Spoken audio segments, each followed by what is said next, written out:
Hello friends, good morning. आज हम पढ़ने जा रहे हैं भौतिक विज्ञान का चैप्टर गुरुत्वाकर्षण, सबसे इम्पोर्टेंट टॉपिक। ठीक है, तो चलिए शुरू करते हैं आज का चैप्टर गुरुत्वाकर्षण। गुरुत्वाकर्षण एक प्रकार का बल है। हमारी प्रकृति में बहुत सारे बल पाए जाते हैं। हमारी प्रकृति में बहुत सारे बल हैं, उसमें से एक बल गुरुत्वाकर्षण है। गुरुत्वाकर्षण बल का वह प्रकार है जो खींचने पर डिपेंड करता है। बहुत सारे बल का मतलब गुरुत्वाकर्षण बल। इसका एक और भाई विद्युत बल। विद्युत बल का भाई चुंबकीय बल।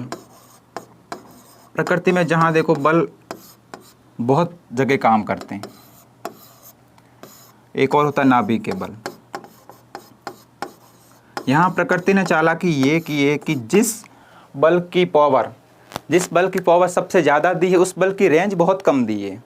अब देखिए, गुरुत्वाकर्षण हर जगह लगता है, संसार की सभी वस्तुओं पर लगता है, लेकिन इसकी जो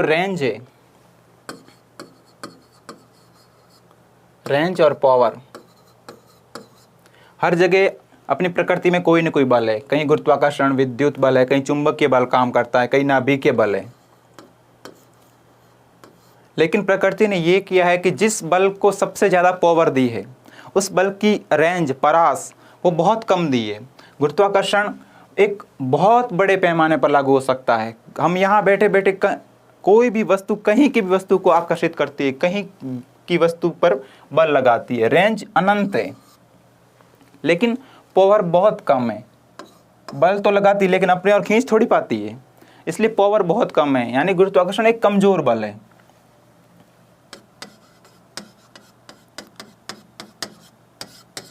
कमजोर बल है। और बिल्कुल इसका उल्टा देखिए, नाभिकीय बल। नाभिकीय बल ताकत बहुत ज़्यादा नाभिकीय बल में। जहाँ पे फट जाए नाभिकीय बम, वहाँ पे इतना नाभिकीय बल काम करता है कि वहाँ की सारी वस्तुओं को ध्वस्त कर देता है। ताकत बहुत ज़्यादा है,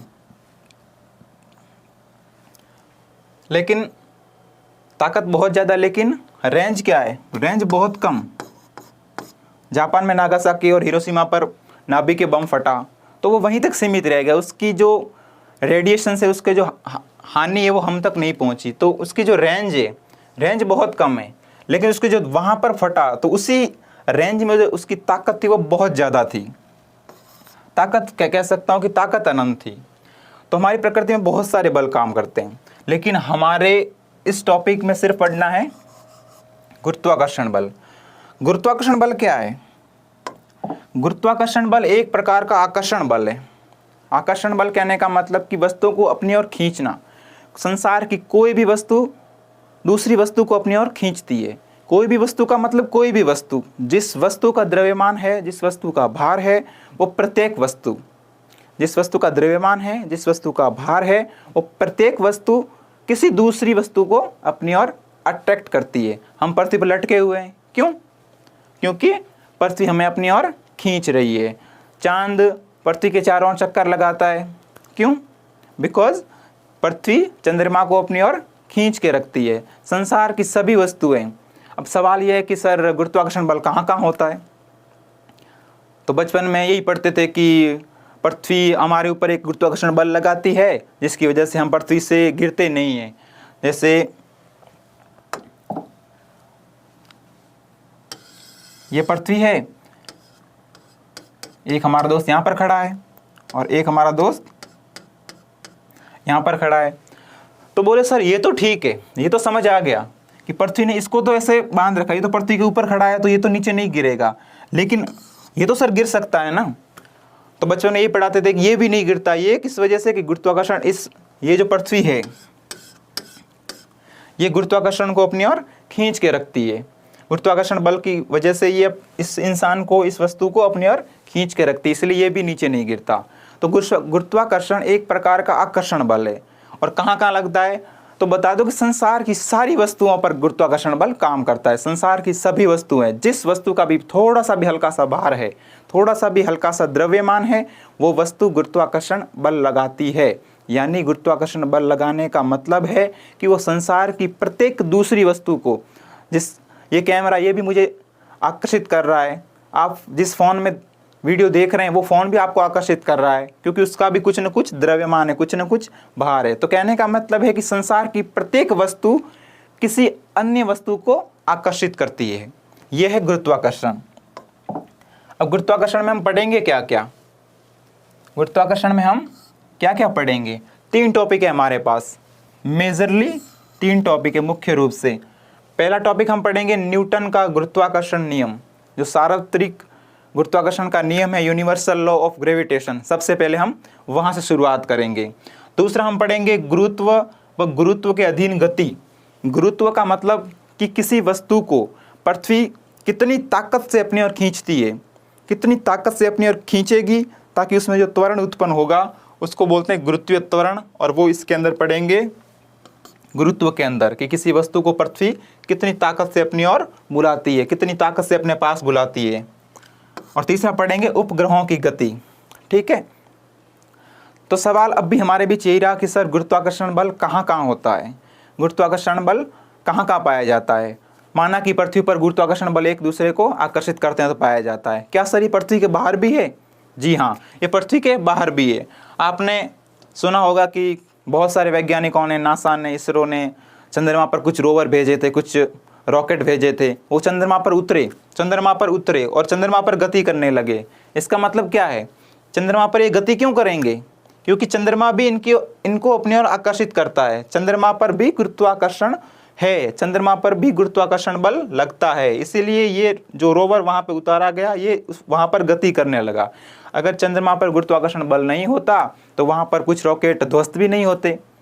जब कुछ रॉकेट में कुछ खराबी के कारण, इंटरनल टेक्निकल खराबी के कारण जब वहाँ पे वो ध्वस्त हो जाते हैं तो उनका जो बुरादा है, जो उनका टुकड़े हैं, वो कहाँ पे गिरते हैं? चंद्रमा पर। तो नीचे क्यों गिरते हैं? अगर चंद्रमा पर गुरुत्वाकर्षण नहीं होता तो चंद्रमा पर वो टुकड़े गिरते ही नहीं, हवा में ही रहते। ठीक है, इसका मतलब क्या है कि चंद्रमा पर भी गुरुत्वाकर्षण है। बोले सर बाकी ग्रहों में भी है क्या? हाँ बिल्कुल है, सूर्य में भी है, क्योंकि सूर्य गुरुत्वाकर्षण बल की वजह से इन सारे ग्रहों को अपनी ओर घुमाता है। गुरुत्वाकर्षण बल की वजह से ये सूर्य के साथ बंधे हुए हैं, आकर्षित हो रखे हैं, तो ये चारों ओर चक्कर लगाते हैं। तो सर सूर्य में भी है? जी। बोले मरकरी में भी है? जी। पृथ्वी में भी है, मंगल में, शनि में, बृहस्पति में, सब में। तो कहने का मतलब है कि सब में है। संसार की प्रत्येक वस्तु, ब्रह्मांड की प्रत्येक वस्तु जिसका भी कुछ न कुछ भार है, कुछ न कुछ द्रव्यमान है, वो प्रत्येक वस्तु अपने पास या अपने बहुत दूर कोई भी वस्तु को आकर्षित करती है। इसका मतलब है कि बहुत एक जटिल बल है। जटिल बल कहने का मतलब है कि हम जितनी भी चीज़ें हमारे आसपास देख रहे हैं, कौन किसको आकर्षित कर रहा है ये जानना बहुत मुश्किल है, और बहुत मुश्किल भी है और बहुत आसान भी है। आसान कैसे? कि हम ये समझ ले कि हमारे आसपास जो भी चीज़ें पड़ी है, ये पेन है, ये भी मुझे आकर्षित कर रही है। ये अलग बात है कि मैं इसकी तरफ मूव नहीं हो रहा, मैं इसकी तरफ जा नहीं रहा। ये पेन मुझे आकर्षित कर रही है, मैं इस पेन को भी आकर्षित कर रहा हूँ। ये कैमरा इस पेन को भी आकर्षित कर रहा है, ये पेन भी कैमरे को आकर्षित कर रही है। आप जिस फ़ोन में देख रहे हैं उस फ़ोन को भी ये पेन आकर्षित कर रही है, आपका फ़ोन आपको भी आकर्षित कर रहा है। लेकिन ये अलग बात है कि वस्तुएं त्वरित नहीं हो पाती, वस्तुएं उसकी तरफ मूव नहीं हो पाती। क्यों? क्योंकि हमने अभी यही पढ़ा क्या कि गुरुत्वाकर्षण कैसा बल है? कमज़ोर बल है। ठीक है, कमज़ोर बल, इसकी वजह से हम मूव नहीं हो पाते। मूव कब होंगे? जब कोई बहुत बड़ी वस्तु, बहुत जिसका द्रव्यमान बहुत ज़्यादा हो, हमारी कंपेयर में बहुत ज़्यादा हो, वो हमें अपनी ओर आकर्षित करती है। और उसके लिए डिस्टेंस कम होनी चाहिए, डिस्टेंस कम होनी चाहिए। कहने का मतलब है कि पृथ्वी का द्रव्यमान और बृहस्पति का द्रव्यमान और सूर्य का द्रव्यमान। अब देखो, अब हम यहाँ बैठे हैं, पृथ्वी के इस अंश पर बैठे हैं, छोटे से टुकड़े पर। ब्रह्मांड की कंपेयर में तो पृथ्वी के जिस टुकड़े पर हम बैठे हैं वो बहुत छोटा है, बहुत ही छोटा है। यहाँ पर हम बैठे हैं, तो मैंने क्या बोला कि जिस वस्तु का द्रव्यमान जितना ज़्यादा होगा वो उतनी ही तेज़ी से आकर्षित करेगी।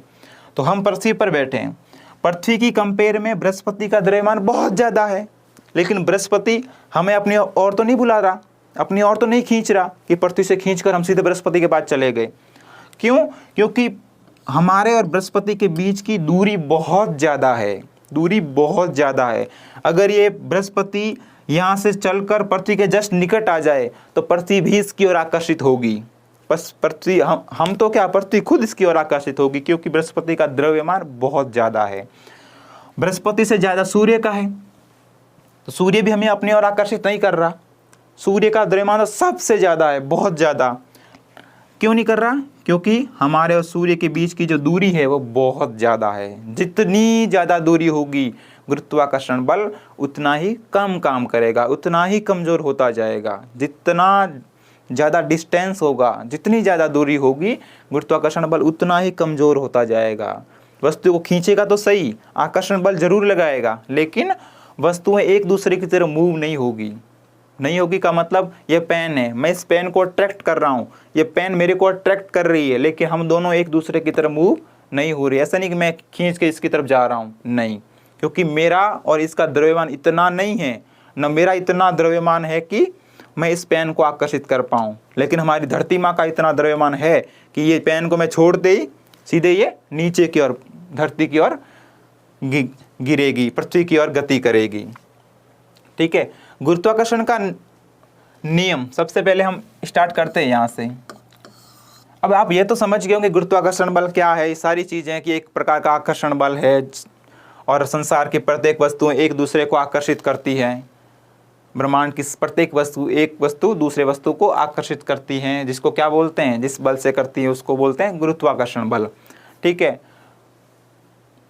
यहाँ तक समझ आ गया। अब हम स्टार्ट से करते हैं न्यूटन का गुरुत्वाकर्षण नियम। गुरुत्वाकर्षण नियम किसने दिया? आइजैक न्यूटन नाम के वैज्ञानिक ने। कहानी सुनी होगी, कब खोज की? जब वो एक पेड़ के नीचे बैठे थे, उनके सर पर एक सेब गिरा और उन्हें कहते हैं कि उन्हें अकल आ गई, और अकल आई तो फिर उन्होंने गुरुत्वाकर्षण का नियम दे डाला। इसी कहानी को हम कई क्लासों से पढ़ते आ रहे हैं कि एप्पल के नीचे न्यूटन बैठा था, उसके ऊपर एप्पल गिरा, तो न्यूटन को विचार आया कि एप्पल नीचे ही क्यों गिरता है। तो फिर उसने उसके बारे में स्टडी करी, अध्ययन किया, उसके बाद उसे पता चला कि पृथ्वी का एक गुरुत्वाकर्षण बल काम करता है, जिस वजह से पृथ्वी पर जो भी वस्तु हैं उनको पृथ्वी अपनी ओर बांध के रखती है, अपनी ओर जकड़ के रखती है, गुरुत्वाकर्षण बल के कारण अपने ओर खींच के रखती है, अपने से दूर नहीं जाने देती। जैसे माँ अपने बच्चों को अपने से दूर नहीं जाने देती ना, बिल्कुल वैसे ही अपनी ओर खींच के रखती है। ये डायग्राम क्या शो करता है कि संसार की प्रत्येक वस्तुओं में, ब्रह्मांड की प्रत्येक वस्तुओं में हो सकता है कि ये सारे ग्रह सूर्य के चारों ओर घूम रहे हो, और ये जो सौर मंडल है इसी को भी किसी एक बड़े पिंड ने अपनी ओर घुमा के रखा हो। ये पूरा सौर मंडल भी किसी बड़े पिंड के चारों ओर घूमता हो गुरुत्वाकर्षण के कारण, और जो बड़ा पिंड इन सबको घुमा रहा हो सकता है उसको भी कोई और घुमा रहा हो, कोई और बड़ा पिंड ब्रह्मांड में उपस्थित हो। ठीक है, तो बहुत सारी चीज़ें हैं। कहने का मतलब एक संसार की सभी वस्तुओं में गुरुत्वाकर्षण बल होता है। जिस वस्तु का भी भार है, जिस वस्तु का भी हल्का सा भी द्रव्यमान है, इतना सा भी द्रव्यमान है, माइन्यूट सा भी, वो भी गुरुत्वाकर्षण बल लगाता है। ये देखिए चांद की धरती है, ये कैसे दिख रही है, भूरी भूरी। ये वहाँ पे जो रोवर उतारा गया था ना चंद्रयान द्वारा, उसका फोटो है ये। और ये हमारी प्यारी धरती माँ पृथ्वी चांद से ऐसी दिखती है, बिल्कुल ब्लू ब्लू आसमान की तरह, इसलिए तो हमारी पृथ्वी आसमानों को छूती है।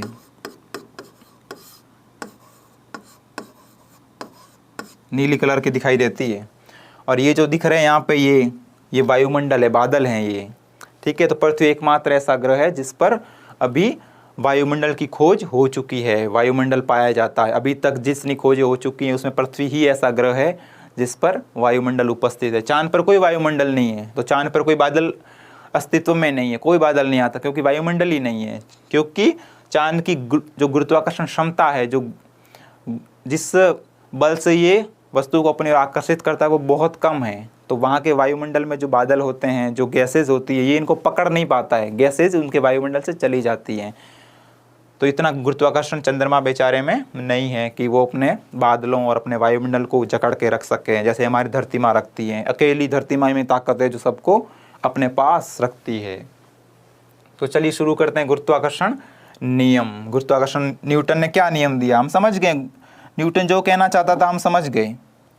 क्या समझ गए कि गुरुत्वाकर्षण किसे कहते हैं? न्यूटन साहब, हम समझ गए न्यूटन साहब कि गुरुत्वाकर्षण एक प्रकार का बल है जो संसार की सभी वस्तु दूसरी वस्तु पर लगाती है। संसार की सभी एक वस्तु दूसरी वस्तु पर बल लगाती है, जिससे क्या कहते हैं, गुरुत्वाकर्षण बल। ठीक है, न्यूटन वही कहना चाहता है, हम अच्छे से समझ चुके हैं कि ब्रह्मांड में सभी पिंडों पर लगने वाले आकर्षण बल को गुरुत्वाकर्षण बल कहते हैं। यही न्यूटन कहना चाहता था और हम कब से यही समझ रहे हैं कि ब्रह्मांड में सभी पिंडों पर लगने वाले गुरुत्वाकर्षण बल। यहाँ पे गौर कीजिएगा, यहाँ पे एक लिखा है आकर्षण बल। आकर्षण बल, गुरुत्वाकर्षण एक प्रकार कैसा है, आकर्षण बल, अट्रैक्ट करता है चीज़ों को अपनी और, एक वस्तु दूसरी वस्तु को अट्रैक्ट करती है। ये बोर्ड भी मुझे अट्रैक्ट कर रहा है, मैं इस बोर्ड को अट्रैक्ट कर रहा हूँ। ब्रह्मांड के सभी पिंडों पर, हम भी एक पिंड हैं, ब्रह्मांड के लिए हम भी एक वस्तु हैं, ये भी एक वस्तु है, तो सभी वस्तुओं पर लगने वाले आकर्षण बल को गुरुत्वाकर्षण बल कहते हैं, गुरुत्वाकर्षण बल। अब देखिए, हमने जब हम घर्षण पढ़ रहे थे तब हमने ये पढ़ा था कि घर्षण एक प्रकार का संपर्क बल है। संपर्क बल का मतलब हमने क्या समझा था कि घर्षण लगने के लिए दो सतहों का संपर्क में होना आवश्यक है। जब तक दो सतह संपर्क में होगी तभी घर्षण बल काम करेगा। लेकिन गुरुत्वाकर्षण बल में ऐसा कोई कंडीशन नहीं है, ऐसी कोई शर्त नहीं है। गुरुत्वाकर्षण में क्या है, गुरुत्वाकर्षण में संपर्क में होना जरूरी नहीं है। मैं यहाँ पे बैठा हूँ, कोई वस्तु अमेरिका में बैठा है, कोई आदमी अमेरिका में बैठा है, वो भी मुझे अट्रैक्ट कर रहा है, क्योंकि हम दोनों इस ब्रह्मांड में, ब्रह्मांड की सभी वस्तुओं पर आकर्षण बल लगता है, वो भी मुझे अट्रैक्ट कर रहा है, लेकिन उसका इतना बल प्रभावी नहीं है। मैं अपने घर की बालकनी में खड़ा हूँ, पास के घर की बालकनी में कोई खड़ा है, मैं उसको भी अट्रैक्ट कर रहा हूँ, इसका मतलब यह नहीं कि वो खींच के मेरी तरफ आ रहा है, नहीं, क्योंकि गुरुत्वाकर्षण बल एक कमजोर बल है, लेकिन अट्रैक्ट कर रहा है, बिल्कुल बिल्कुल सर, अट्रैक्ट कर रहा है, फोर्स लगा रहा है, उस पर भी फोर्स लगा रहा है, लेकिन चीज़ें मूव नहीं होती। जरूरी नहीं है कि चीज़ें मूव हो, जिसका द्रव्यमान बहुत ज़्यादा होगा वो अपने और अपने आप मूव करवा देगा। जैसे क्रिकेट के टाइम आप बॉल ऊपर फेंको, आप उसको अट्रैक्ट नहीं कर रहे हैं क्योंकि आपका इतना भार नहीं है, आपका इतना द्रव्यमान नहीं है, लेकिन पृथ्वी का है तो वो उसको अपनी ओर बुलाती है, पास बुलाती है मगर जाने का नहीं। ये भूल जाइए, कोई ताकत नहीं है जो तुम्हें पृथ्वी की ओर खींचने से बचा सके। पृथ्वी तुम्हें अपनी ओर खींच के ही रहेगी, चाहे आप कितना भी कूद लो, कितना भी जंप लगा लो। ठीक है, ये एक असंपर्क बल है। असंपर्क का मतलब संपर्क में होना जरूरी नहीं चीज़ों को, ऐसा नहीं है कि ये मेरे से संपर्क में होगी तभी गुरुत्वाकर्षण बल लगेगा, संपर्क में नहीं भी होगी तो भी प्रत्येक वस्तु पर गुरुत्वाकर्षण बल काम करेगा। ठीक है, थर्ड पॉइंट है, ये द्रव्यमानों के गुणनफल के समानुपाती तथा दूरी के वर्ग के व्युत्क्रमानुपाती होता है। गुरुत्वाकर्षण बल का सिद्धांत क्या है कि सभी पिंडों पर लगने वाले बल और आकर्षण बल अंशतः संपर्क बल है, और द्रव्यमानों के गुणनफल मतलब हम समझ गए कि एक वस्तु दूसरी वस्तु पर लगाती है, इसका मतलब दोनों का द्रव्यमान है, और दूसरी वस्तु पहली वस्तु पर भी लगाती है तो उसका भी द्रव्यमान है। तो दोनों वस्तुएं, जैसे मैं और ये, एक मैं हूँ एक ये पेन है, एक ये वस्तु है एक मैं वस्तु हूँ। ठीक है, मैंने इस पर बल लगाया, इसने मेरे पर बल लगाया, तो हम दोनों के द्रव्यमानों का जो गुणा होगा उसका तो गुरुत्वाकर्षण बल डायरेक्ट बराबर होगा, डायरेक्ट समानुपाती होगा। अगर हम दोनों का द्रव्यमान बढ़ा दें, मैं इसका द्रव्यमान 50 ग्राम से 200 ग्राम कर दूं और मेरा 50 किलो से 100 किलो कर दूं, तो गुरुत्वाकर्षण बल और बढ़ जाएगा। तो द्रव्यमानों के गुणनफल के तो क्या है, समानुपाती, और दूरी के वर्ग के व्युत्क्रमानुपाती है। दूरी के वर्ग के व्युत्क्रमानुपाती, व्युत्क्रमानुपाती का मतलब क्या है, उल्टा। अगर दूरी बढ़ाएंगे तो गुरुत्वाकर्षण बल कम होता जाएगा। जैसे ये जितना मेरे पास रहेगा हमारे बीच गुरुत्वाकर्षण बल उतना ही ज़्यादा लगेगा, लेकिन मैं इसको जितना दूर लेके जाऊंगा हमारे बीच गुरुत्वाकर्षण बल कम हो जाएगा।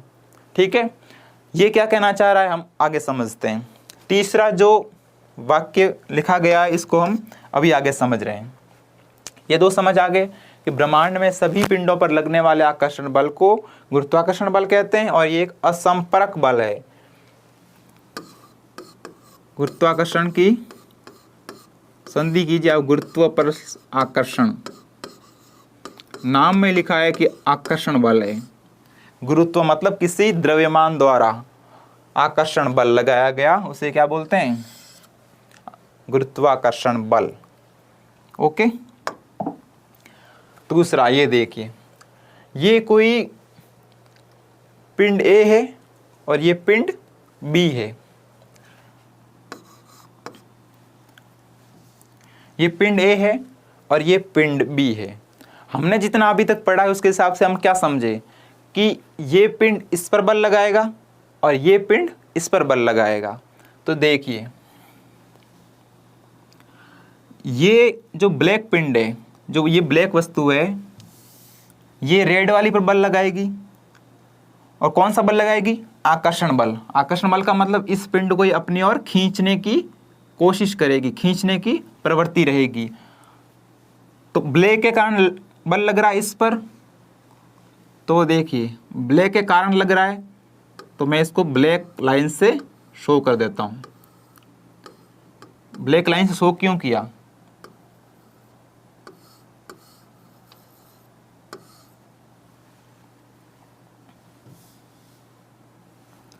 ब्लैक लाइन शो इसलिए किया क्योंकि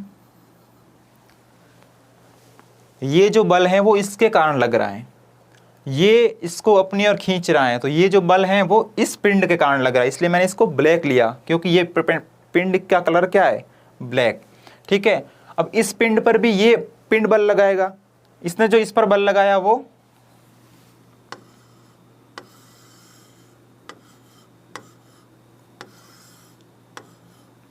राइट, इस ब्लैक पिंड ने इस पर बल लगाया, तो मैंने इसको ब्लैक लाइन से शो किया है ताकि समझ में आ सके कि ये जो बल है वो किसके कारण लगा है? ब्लैक पिंड के कारण। और ये जो रेड वाला बल लगा है वो इस रेड पिंड के कारण इस पर लगा है आकर्षण बल, इसकी ओर खींच रहा है। तो मैं इसको मैंने लिखा F1, ठीक है, और इसको लिखा F2। ये मैंने माना वस्तु 1, वस्तु नंबर 2, ये दो वस्तुएं हैं। तो एक वस्तु के कारण इस पर बल लगा F1 और F2 किसके कारण लगा? इसके कारण इस पर आकर्षण बल। ठीक है, अब आइए, अब यहाँ पे क्या कहना चाह रहा था ये द्रव्यमानों के गुणनफल के समानुपाती, द्रव्यमानों के गुणनफल के समानुपाती। इसका द्रव्यमान माना है M1 और वस्तु नंबर 2 का द्रव्यमान है M2। और इनके बीच की दूरी कैसे नापेंगे अपन? दूरी नापेंगे दोनों के केंद्रों को लेकर, इसका भी केंद्र और इसका भी केंद्र। तो दूरी कैसे नापेंगे? मैं इसको यहाँ लिख लेता हूँ, इसका M1 और इसका जो द्रव्यमान है वो M2। बिल्कुल इजीली समझिए, वस्तु नंबर 1 का द्रव्यमान M1, वस्तु नंबर 2 का द्रव्यमान M2, इसके बीच की दूरी, इसके बीच की दूरी है R। इन दोनों पिंडों के बीच की दूरी R, द्रव्यमान M1 M2, और इस पर बल लगा वस्तु 1 के कारण तो F1, इस पर बल लगा वस्तु 2 के कारण तो F2। ठीक है, इसको आप रेड में लिख दीजिए एक बार, कंफ्यूज नहीं हो, F2। ठीक है, अब आइए, अब जो न्यूटन कहना चाह रहा था उस पर आइए कि गुरुत्वाकर्षण बल दोनों वस्तुओं के द्रव्यमानों के गुणनफल के समानुपाती। गुरुत्वाकर्षण बल दोनों वस्तुओं के द्रव्यमानों के गुणनफल के समानुपाती। क्या कहना चाहे? गुरुत्वाकर्षण बल समानुपाती किसके है? दोनों द्रव्यमानों के गुणनफल M1 और M2 के गुणनफल।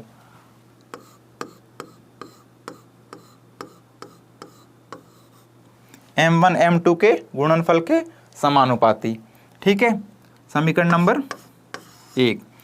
उसने एक जो बोला हमने क्लियर कर लिया, यहां तक हो गया द्रव्यमानों के गुणनफल के समानुपाती। अब यहां से देखिए, तथा दूरी के वर्ग के व्युत्क्रमानुपाती। दूरी के वर्ग के उल्टा है। दूसरा क्या? दूरी के वर्ग के व्युत्क्रमानुपाती। व्युत्क्रमानुपाती का मतलब समानुपाती के उल्टा, मतलब उल्टा मतलब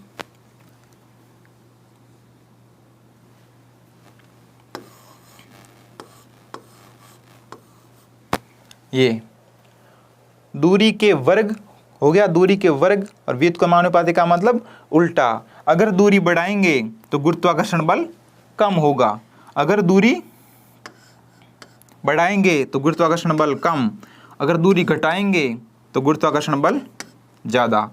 और यहाँ पे दोनों द्रव्यमानों को बढ़ाएंगे तो अगर m1 और m2 दोनों को बढ़ा दिया तो इसका जो गुणनफल और ज़्यादा आएगा, तो f और ज़्यादा बढ़ जाएगा। समानुपाती का मतलब है कि इस तरफ की चीज़ें आप बढ़ाओगे तो f भी बढ़ जाएगा। व्युत्क्रमानुपाती का मतलब अगर r दूरी बढ़ाएंगे तो f घट जाएगा और दूरी घटाएंगे तो f बढ़ जाएगा।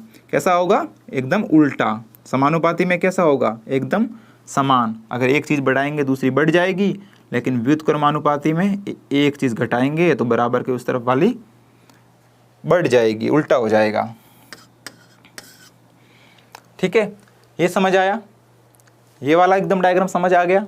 अब ये जो न्यूटन सिद्धांत दिया था ये दो हमने लिख दिए, अब दोनों को मिक्स कीजिए। ये भी एफ है, ये भी एफ है, तो अब सिर्फ एक एफ में लिखना है। एफ समानुपाती, निशान सेम है, m1 m2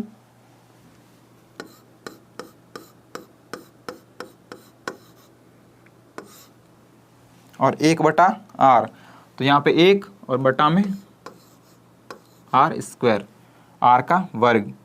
ये हो गया कॉमन फॉर्मूला, इन दोनों को मिलाकर जो निकला।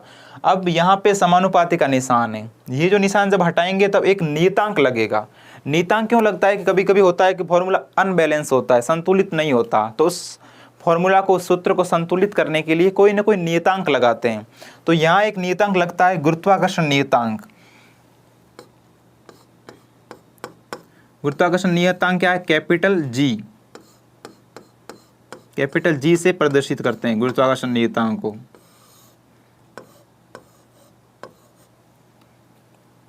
और ये आपके सामने आ गया गुरुत्वाकर्षण बल का फॉर्मूला।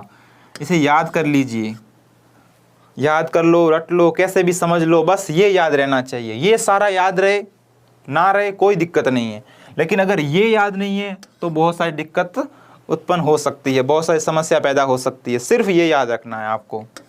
ये सब समझाने के लिए कि फॉर्मूला आया कैसे, दो द्रव्यमानक गुणनफल के समानुपाती, दूरी के वर्ग के व्युत्क्रमानुपाती। सबसे लास्ट में जाकर यही फॉर्मूला निकला, आपके एग्जाम में यही काम आएगा।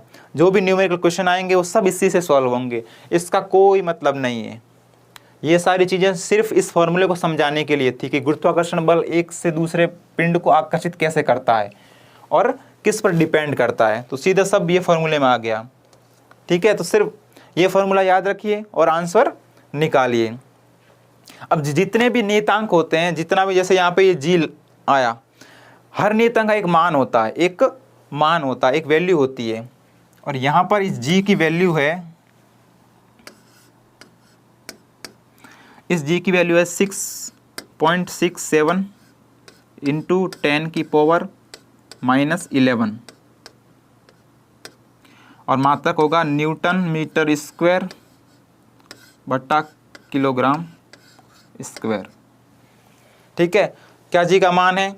6.67 इंटू 10⁻⁻11।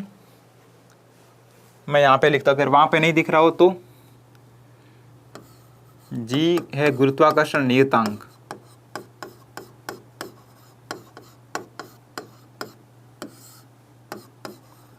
गुरुत्वाकर्षण नियतांक, ग्रेविटेशनल कांस्टेंट, और इसका जो मान है वो होता है जी का मान 6.67 इंटू 10⁻⁻11, मात्रक है newton metre square upon kilogram square.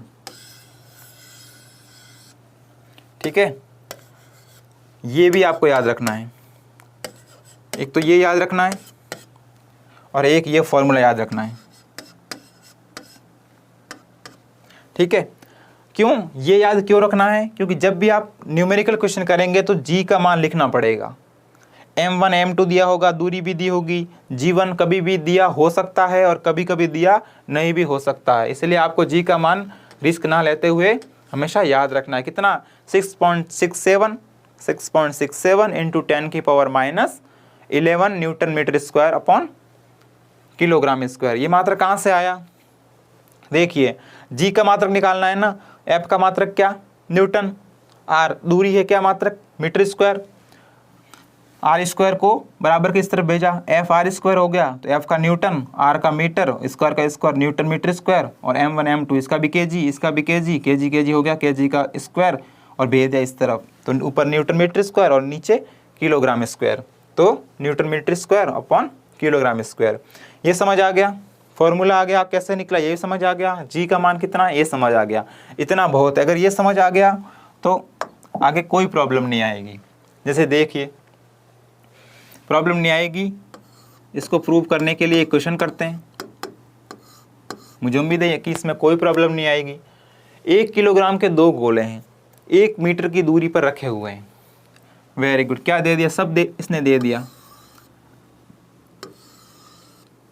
1 kilogram के 2 गोले हैं, इसका भी wait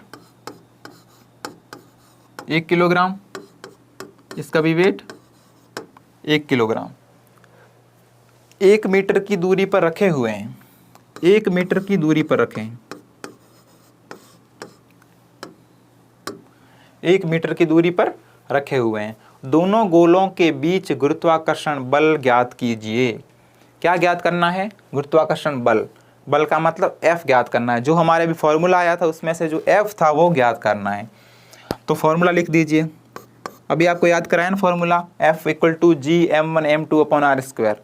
F is equal to G m1 m2 r square. F बराबर G m1 m2 upon r square. क्या फॉर्मूला है? F equal to G m1 m2 upon r square. देखिए ये आपको ज्ञात करना है। m1 दिया है 1 kg, दूसरी वस्तु का भी दिया है 1 kg, दूरी दी है 1 मीटर, g का मान हमें पता है कितना? 6.67 गुणा 10 की घात माइनस 11, 6.67 इंटू 10 की पावर माइनस 11। ओके, तो आपको बस इसमें मान रखना है, मान रखिए। g का मान आपको पता है कितना?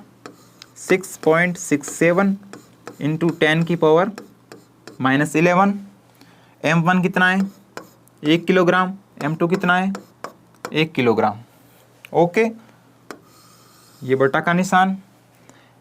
r कितना है? 1 मीटर स्क्वायर, 1 और स्क्वायर का स्क्वायर। मान रख दिया पूरे फॉर्मूले में।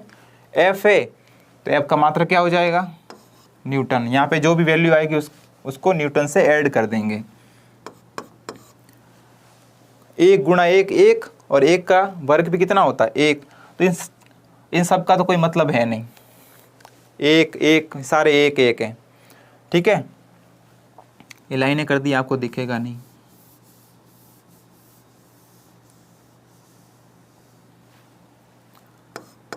एक गुणा 1 लाइनें समझाने के लिए करी थी कि इन सब का कोई मतलब नहीं। 1 गुणा 1 भी 1 होता है, 1 1 वर्ग भी 1 होता है, 1 1 सारे तो सब 1 ही हो जाएंगे। लेकिन ये 1 नहीं होगा, 1 1 गुणा करेंगे तो भी यही आंसर आएगा, 1 का भाग देंगे तो भी यही आंसर आएगा। तो लास्ट में क्या बचा? 6.67 इंटू 10 की पावर माइनस 11 न्यूटन। ये क्या है? गुरुत्वाकर्षण बल।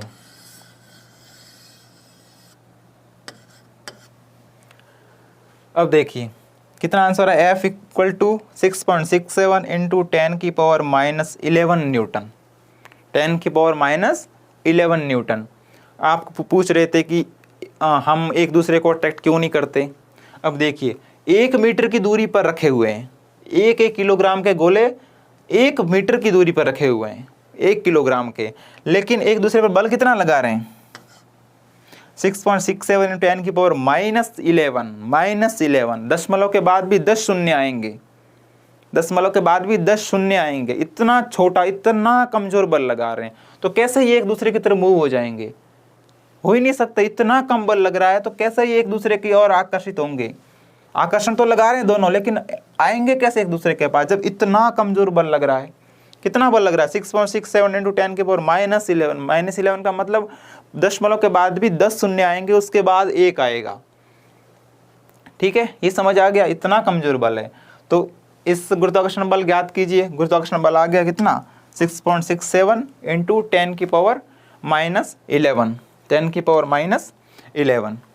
ओके, नेक्स्ट क्वेश्चन है, यदि दो वस्तुओं के द्रव्यमान को 3 गुना तथा उनके बीच की दूरी भी बढ़ाकर 3 गुना कर दी जाए तो दोनों वस्तुओं के बीच बल होगा।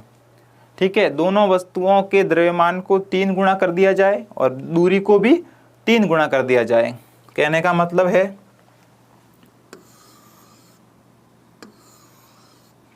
ये दो द्रव्यमान है, पहले इनका था, इसका था m1, इसका था m2, इसके बीच की दूरी थी r, लेकिन अब ये कह रहा है कि द्रव्यमानों को 3 गुना कर दिया जाए, दोनों को, इसको भी 3 m1, इसको भी 3m2, और दूरी भी कितनी करनी है, 3r, दूरी भी 3r, r का 3 गुना हो गई। ये दो पिंड यहाँ थे तो इनको दूर करके यहाँ तक, एक यहाँ पे ला दिया, एक यहाँ पे ला, 3 गुना कर दिया दूरी को, और इनका जो भार था, जो द्रव्यमान था, उनको भी 3 गुना कर दिया।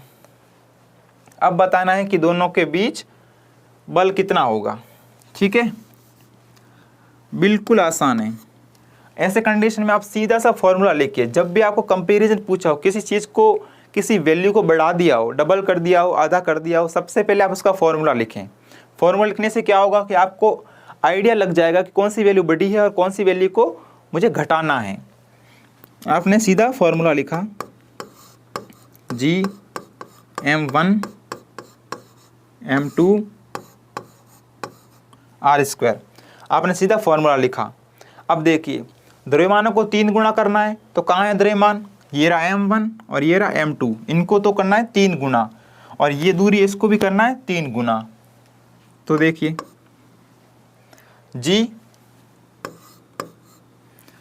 m1 को कितना कर दिया है, 3m1, राइट। m2 को भी कितना कर दिया, 3 गुना, तो 3m2, भाग का निशान, r कितना कर दिया है, पहले r था, अब कितना हो गया है, 3r, 3r वर्ग का वर्ग, ये रख दिया मान सारा। पहले बल F था, अब ये नया बल आने वाला है, तो इसको क्या बोल सकता हूं मैं, F डैश बोलिए आप, ये तो F ही था,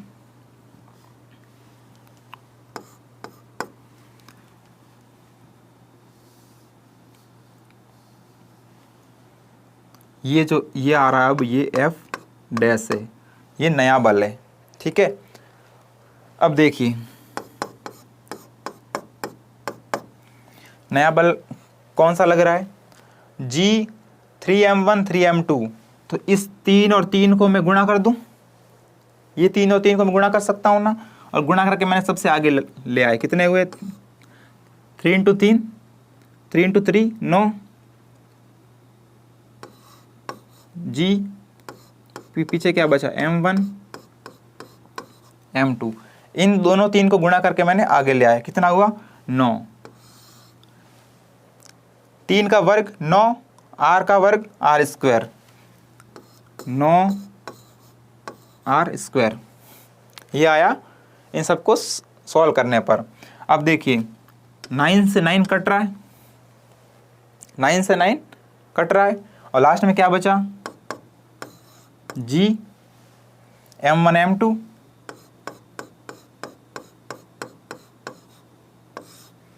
और क्या बचा लास्ट में, R। ये आया हमारा नया बल, ये आया हमारा नया बल। और कहीं देखिए, ये आपने कहीं देखा है, कहीं देखा है ये, बिल्कुल सर, ये देखा यहाँ पर, ये रहा Gm1 m2 अपॉन r², कौन सा बल था, पुराना बल, कौन सा बल, पुराना बल क्या था, F। इसका मतलब है कि नया बल पुराने बल के बराबर है, नया बल पुराने बल के बराबर है, तो वस्तुओं के बीच बल होगा वही होगा जो पहले था। तो ऑप्शन में ढूंढिए, 2F इसका मतलब है कि पुराने बल का दुगुना हो जाएगा? नहीं। पुराने बल के समान रहेगा? हाँ, समान ही तो है। 9 गुना हो जाएगा? नहीं। 3 गुना हो जाएगा? नहीं। क्या आंसर आएगा? बी। नया बल जो है वो पुराने बल के समान ही रहेगा। ठीक है, इसका आंसर बी, बिल्कुल समान रहेगा। ओके, ये समझ आ गया? ये नया बल है, लेकिन ये का ये पुराना बल था, नया बल पुराने बल के बराबर है। नेक्स्ट आगे बढ़े। नेक्स्ट है गुरुत्व और गुरुत्व के अधीन गति। गुरुत्व और गुरुत्व के अधीन गति। हमने जब ये लेक्चर स्टार्ट किया था तब हमने बताया था कि गुरुत्व क्या है। गुरुत्व वो ताकत है जिस ताकत से किसी वस्तु को पृथ्वी अपनी ओर खींचती है। जिस ताकत से पृथ्वी अपनी ओर खींचती है किसी वस्तु को। जैसे मैंने ये पेन छोड़ दिया तो ये नीचे गिर रहा है, पेन छोड़ दिया नीचे गिर दिया, तो कितनी ताकत से अपनी ओर खींच रही है। कोई भी वस्तु, हमने कोई वस्तु छोड़ दी और पृथ्वी के हवाले कर दी। मैंने ये पेन ऊपर फेंका तो मैंने इसको छोड़ दिया, अब ये पृथ्वी के हवाले कि पृथ्वी इसको कितनी ताकत से अपनी ओर खींचती है, तो वो क्या कहलाता है? गुरुत्व। गुरुत्व मतलब पृथ्वी की वह ताकत, वह शक्ति, वह बल पृथ्वी द्वारा लगाया जाने वाला जो किसी वस्तु को अपनी ओर कितनी पावर से, कितनी शक्ति से खींचता है, क्या कहलाता है? गुरुत्व। कितनी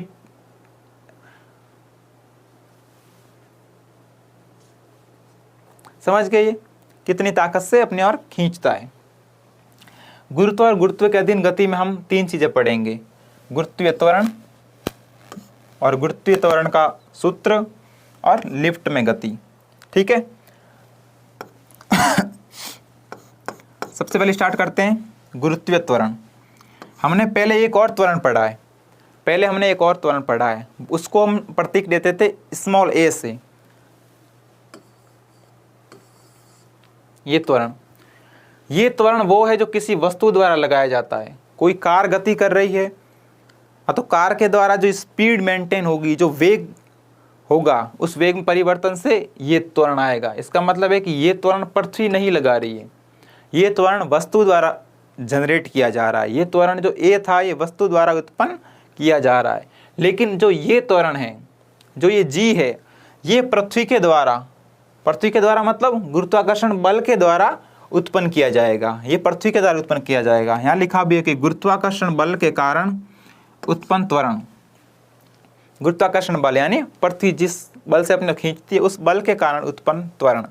जैसे ये देखिए, यहाँ पे ये खिलाड़ी जैसे ही भाले को छोड़ देगा, जैसे ही भाले को छोड़ा, अब पृथ्वी की जिम्मेदारी है कि कितनी ताकत से अपने और उसको नीचे लाएगी, कितनी ताकत से वापस अपने और खींचेगी।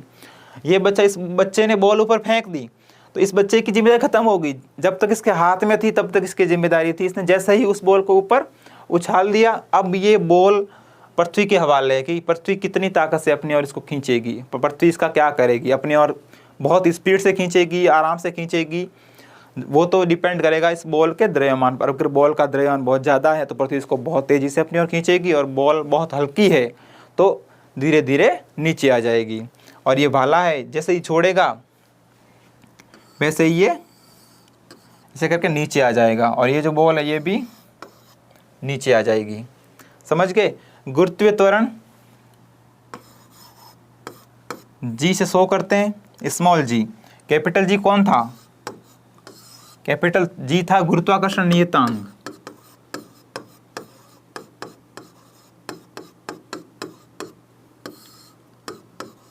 गुरुत्वाकर्षण नियतांक, कैपिटल जी गुरुत्वाकर्षण नियतांक था। ध्यान रखिएगा, कैपिटल जी गुरुत्वाकर्षण नियतांक था और स्मॉल जी गुरुत्वीय त्वरण है। स्मॉल जी गुरुत्वीय त्वरण है। ठीक है, गुरुत्वीय त्वरण क्या है कि पृथ्वी के द्वारा जो गुरुत्वाकर्षण बल लगता है उसके कारण जो त्वरण उत्पन्न होता है वो गुरुत्वाकर्षण त्वरण या गुरुत्वीय त्वरण है। ठीक है, आगे बढ़े। जी का सूत्र क्या है? स्मॉल जी का सूत्र क्या है? सूत्र की बात करें तो आपको पता है कि F बराबर ma होता है। कोई भी बल उसके द्रव्यमान और उसके त्वरण के गुणनफल के बराबर होता है। जैसे यहाँ पर लिखा भी है F बराबर ma। अगर हम इस बल को गुरुत्वाकर्षण बल माने, इस m को द्रव्यमान माने, और ये जो त्वरण है ये पृथ्वी के द्वारा लगाया गया त्वरण हो, तो मैं इस ए की जगह जी लिख दूं। अगर इस बल को मैं गुरुत्वाकर्षण बल मानूं, इस m को एक वस्तु का द्रव्यमान मानूं और इस a को गुरुत्वीय त्वरण मानूं, तो इस a की जगह g लिख दूं, तो नया फॉर्मूला क्या बनेगा, F बराबर mg। अब देखिए ये हमारी पृथ्वी है,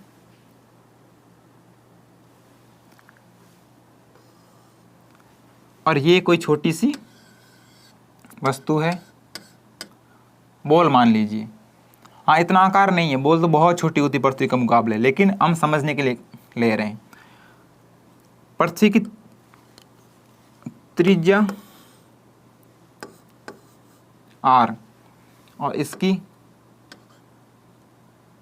स्मॉल r, और ये इसको अपनी ओर खींचता है g गुरुत्वीय त्वरण से। इसका द्रव्यमान कैपिटल M मान लो क्योंकि बहुत ज़्यादा होता है, और इसका स्मॉल m मान लो, स्मॉल m मान लो। अब देखिए इस फॉर्मूले में जो ये m है ये किसी वस्तु का है, जिस वस्तु पर लगता है उस वस्तु का द्रव्यमान वाला m है।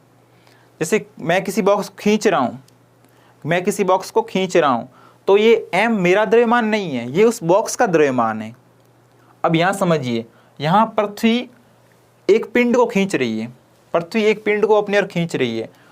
तो जैसे मैं एक बॉक्स को खींच रहा था, यहाँ मैं अपने एक बॉक्स को खींच रहा हूँ और यहाँ पृथ्वी एक बॉक्स को खींच रही है, तो मैं और पृथ्वी में समान हो गया। पृथ्वी भी खींचने का काम कर रही है और मैं भी एक बॉक्स को खींचने का काम कर रहा हूँ। अब जो मेरे द्वारा बल ज्ञात करना था वो ये था, F बराबर m है। m किसका द्रव्यमान था, उस वस्तु का, जिस वस्तु को मैं खींच रहा था। तो यहाँ भी जो ये स्मॉल m है वो किसका द्रव्यमान होगा, जिस वस्तु को पृथ्वी खींच रही है, स्मॉल m। समझ गए, स्मॉल m। अब देखिए गुरुत्वाकर्षण बल क्या था, g दो वस्तुओं का था। अब यहाँ पे दो वस्तुएं कौन सी है, एक तो कैपिटल M और एक स्मॉल m, कैपिटल M और स्मॉल m। नीचे क्या था, r स्क्वायर, राइट, बराबर mg। ठीक है, वस्तु का द्रव्यमान और जिस त्वरण से इसको पृथ्वी खींच रही है वो त्वरण g, स्मॉल g। अब देखिए वस्तु का द्रव्यमान यहाँ भी है, वस्तु का द्रव्यमान यहाँ भी है, तो दोनों कट जाएंगे, दोनों कट जाएंगे। पीछे क्या बचेगा, capital G capital M upon r square equal to, यहाँ क्या बचा, सिर्फ G। तो ये निकल गया गुरुत्वीय त्वरण का सूत्र। ये भी इम्पोर्टेंट है। G का सूत्र क्या आया, G equal to capital G capital M upon r square, capital G capital M upon r square. गुरुत्वीय त्वरण क्या हो गया, Gm बटा r square, capital G capital M upon capital R square. Capital R क्या है, पृथ्वी की त्रिज्या, तो यहाँ ये R क्या है, यहाँ R देखिए कैपिटल M है पृथ्वी का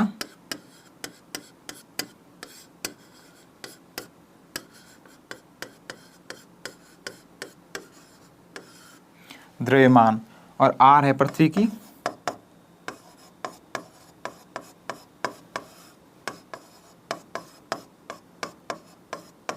त्रिज्या,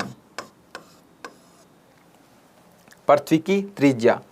अब इस फॉर्मूले को गौर से देखिए, small g equal to capital G capital M upon R square.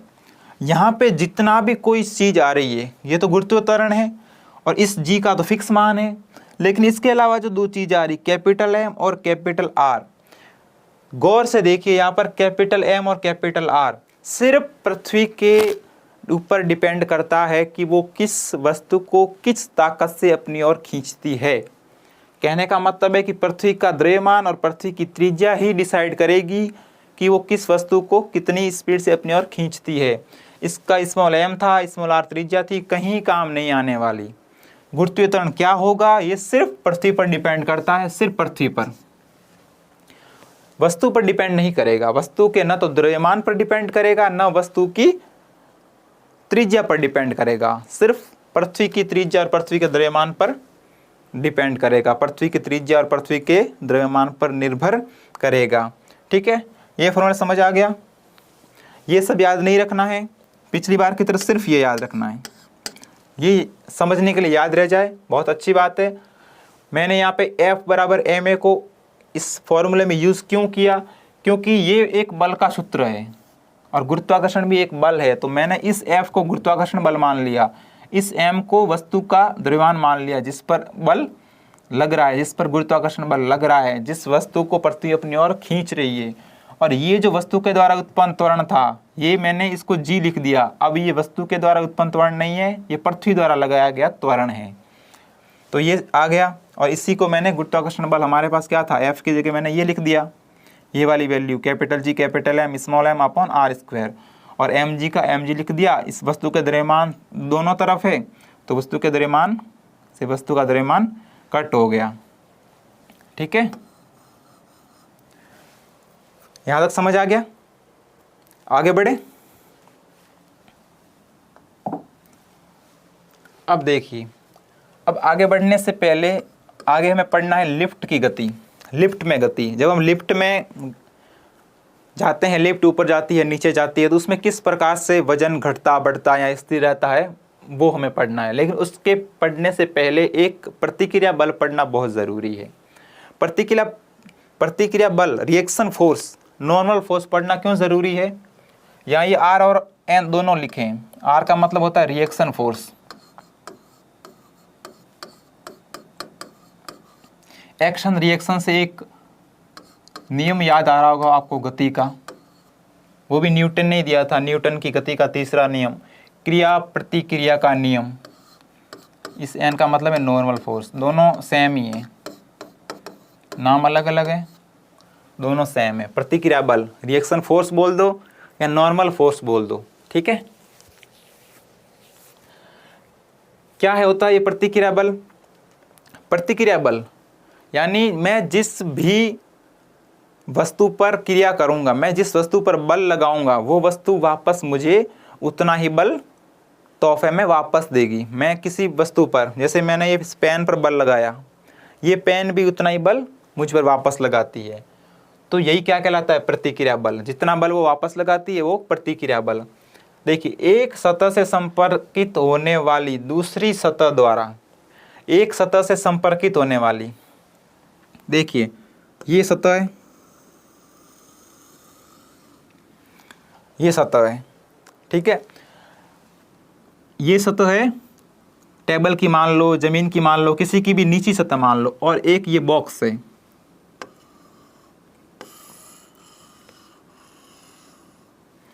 एक ये बॉक्स है। अब देखिए, एक सतह से संपर्कित होने वाली दूसरी सतह, एक सतह बॉक्स की है और एक सतह इस टेबल की है। दूसरी सतह द्वारा ऊपरी सतह पर लगाया गया बल।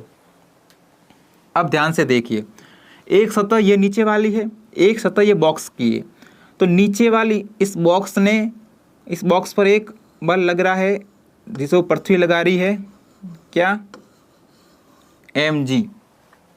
पृथ्वी क्या बल लगा रही है, mg। तो जब ये बॉक्स पर पृथ्वी बल लगाएगी mg, तो टेबल पर एक बल लगेगा, कौन सा बल लगेगा, mg। जैसे मेरा ये हाथ है, मैंने इसके ऊपर ये पेन रख दी, इस पेन पर पृथ्वी बल लगा रही है कितना, इसका द्रव्यमान m, और जितनी ताकत से लगा रही है वो g, mg। mg यहाँ नीचे की ओर लगा रही है, नीचे की ओर तो लगा रही है, लेकिन जो mg वो मेरे हाथ पर भी तो लग रहा है ना। जैसे मैं यहाँ पे कोई भारी वस्तु रख दूँ तो मेरा हाथ नीचे जाएगा, क्यों, क्योंकि mg तो लग रहा है, लेकिन वो mg मेरे हाथ पर भी लग रहा है। इसका मतलब है कि ये mg इस सरफेस पर भी लग रहा है, जो ये नीचे वाली सरफेस है ना टेबल की, इस पर भी लग रहा है।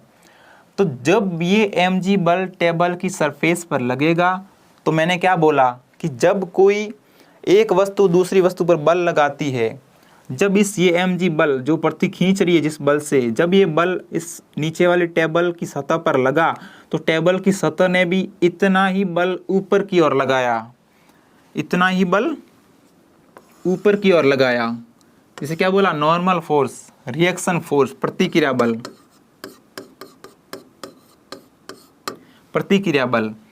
इसको मैंने क्या बोला? इसको शो किया n से, नॉर्मल फोर्स। जितना बल जिस बल से पृथ्वी ने खींचा वो बल बॉक्स टेबल पर था तो वो बल उसने टेबल पर लगाया, तो टेबल ने उतना ही बल इसको वापस तोहफे में दे दिया n। तो यहाँ जो n है वो किसके बराबर होगा? भाई जितने mg लगाया उतना उतना उसने ऊपर वापस लगा दिया इस बॉक्स पर। बॉक्स ने लगाया टेबल पर।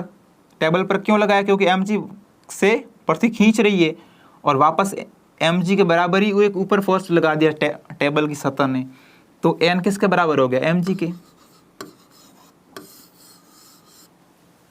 समझ आ गया? कहने का प्रतिक्रिया बल और क्रिया बल, ये क्रिया ही तो हुई। सबसे पहले इस बॉक्स ने टेबल की सतह पर बल लगाया mg और इसी क्रिया के फलस्वरूप इसने विपरीत दिशा में एक और बल लगाया वापस उसी पर, वो भी इसके बराबर था। क्या लगाया? n। तो n बराबर mg, दोनों बल बराबर हैं लेकिन विपरीत दिशा में। ठीक है, n बराबर mg। अभी वस्तु स्थिर है तो n बराबर mg। लेकिन एक और कंडीशन आती है। एक और कंडीशन कौन सी? कि सर ये बॉक्स है, ये बॉक्स m द्रव्यमान नीचे लगा इसकी वजह से, mg इसकी वजह से ऊपर लगा n,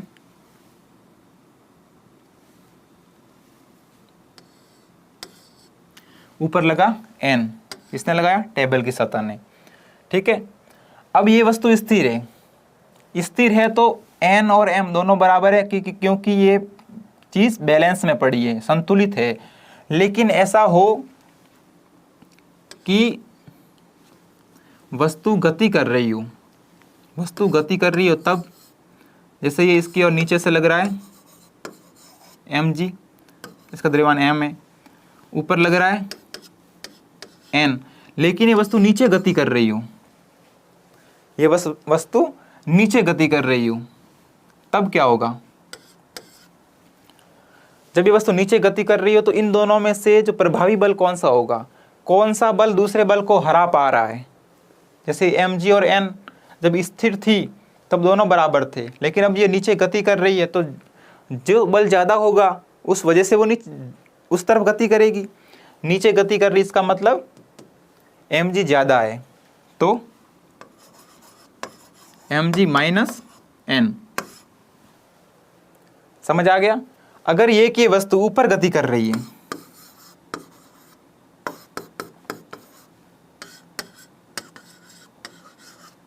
अगर ये कि वस्तु ऊपर गति कर रही है तो n माइनस mg, क्योंकि n प्रभावी बल हुआ, n की ताकत ज़्यादा हुई तभी तो ये mg को हराकर इस बॉक्स को ऊपर की ओर लेके जा रहा है। तो n माइनस mg, ये क्या निकला? इसका प्रभावी बल, बल प्रभावी। ये भी एक कौन सा है? F, प्रभावी बल, इफेक्टिव फोर्स।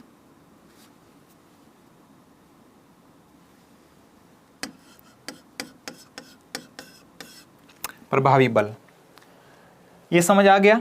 ये तीन कंडीशन है, 1, 2 और ये 3।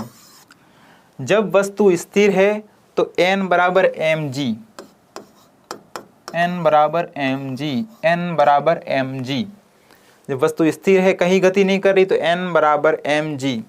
दूसरी कंडीशन है, अगर वस्तु जिस और गति करे वो बल ज़्यादा होगा, जिस और गति करे वो बल ज़्यादा होगा। वस्तु नीचे की ओर गति कर रही, mg ज़्यादा n कम, तो टोटल लगने वाला बल क्या होगा?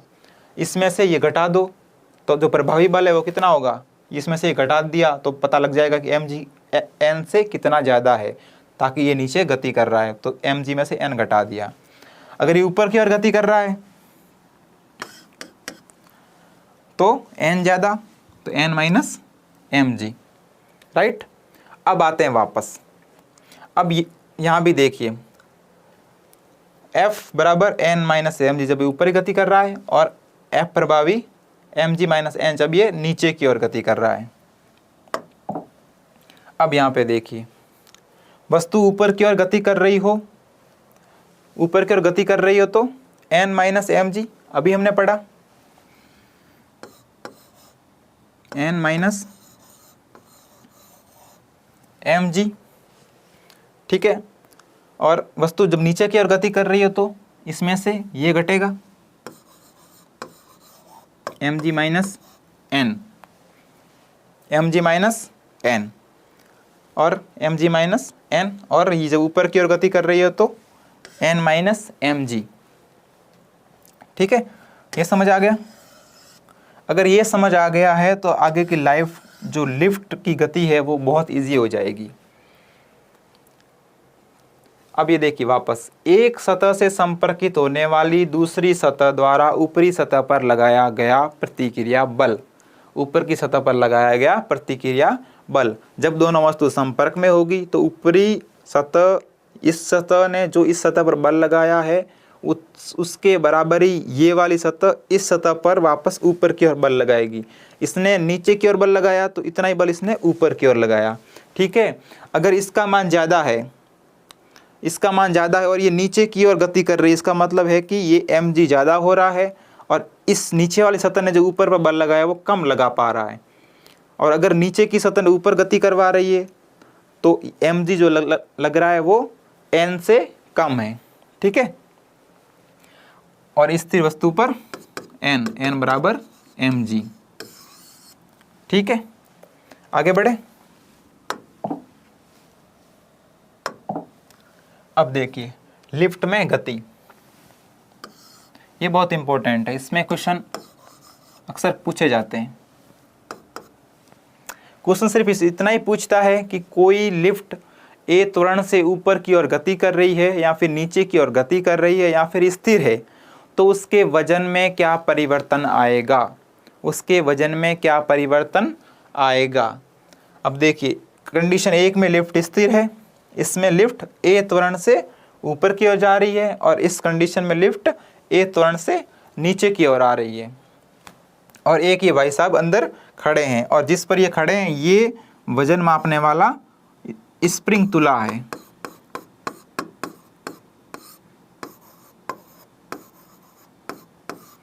स्प्रिंग तुला है। स्प्रिंग तुला का मतलब जब भी लिफ्ट ऊपर नीचे जाएगी तो यहाँ पे वजन चेंज होता रहेगा और वो वजन ही हमसे पूछा है कि अगर लिफ्ट नीचे आ रही है तो वजन घटेगा या बढ़ेगा इस स्प्रिंग तुला में, और जब लिफ्ट ऊपर जाएगी तो वजन घटेगा या बढ़ेगा। अब देखिए हमने बात की कि कोई भी वस्तु जब स्थिर हो तब तो एन और एम जी दोनों बराबर होता है, एन और एम जी दोनों बराबर होता है। तो देखिए एन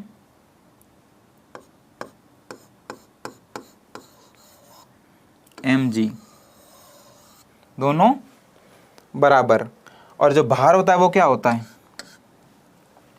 भार क्या, F बराबर एम जी। हमारा भार और हमारा द्रव्यमान दोनों अलग अलग चीज़ें हैं, भार और द्रव्यमान दोनों अलग अलग चीज़ें। द्रव्यमान किसी वस्तु का अपना खुद का द्रव्यमान होता है, लेकिन भार उसी को बोलते हैं कि जिस बल से पृथ्वी उसको अपनी ओर खींच रही है। मेरा द्रव्यमान कितना भी हो लेकिन जिस ताकत से, जिस बल से पृथ्वी मुझे अपनी ओर खींचेगी मेरा भार वही होगा। और किस बल से खींचेगी, गुरुत्वाकर्षण बल से। और गुरुत्वाकर्षण बल का फॉर्मूला क्या होता है, हमने क्या लिखा था, F बराबर G m1 m2 upon r square, और वो क्या था, हमने यही लिखा था F बराबर ma और a को हमने हटाकर g लिखा था, F बराबर mg। m मेरा द्रव्यमान और g पृथ्वी की ताकत, खींचने की ताकत, तो मेरा द्रव्यमान गुणा पृथ्वी के खींचने की ताकत हमारा भार हो जाएगा। यहाँ पे तो mg n के बराबर है और mg यहाँ पे किसके बराबर होता है, F के बराबर। ये देखिए n बराबर mg और mg किसके बराबर होता है, एफ के बराबर, तो एम जी एन के बराबर तो है ही, और ये एन किसके बराबर हो जाएगा, एफ के बराबर।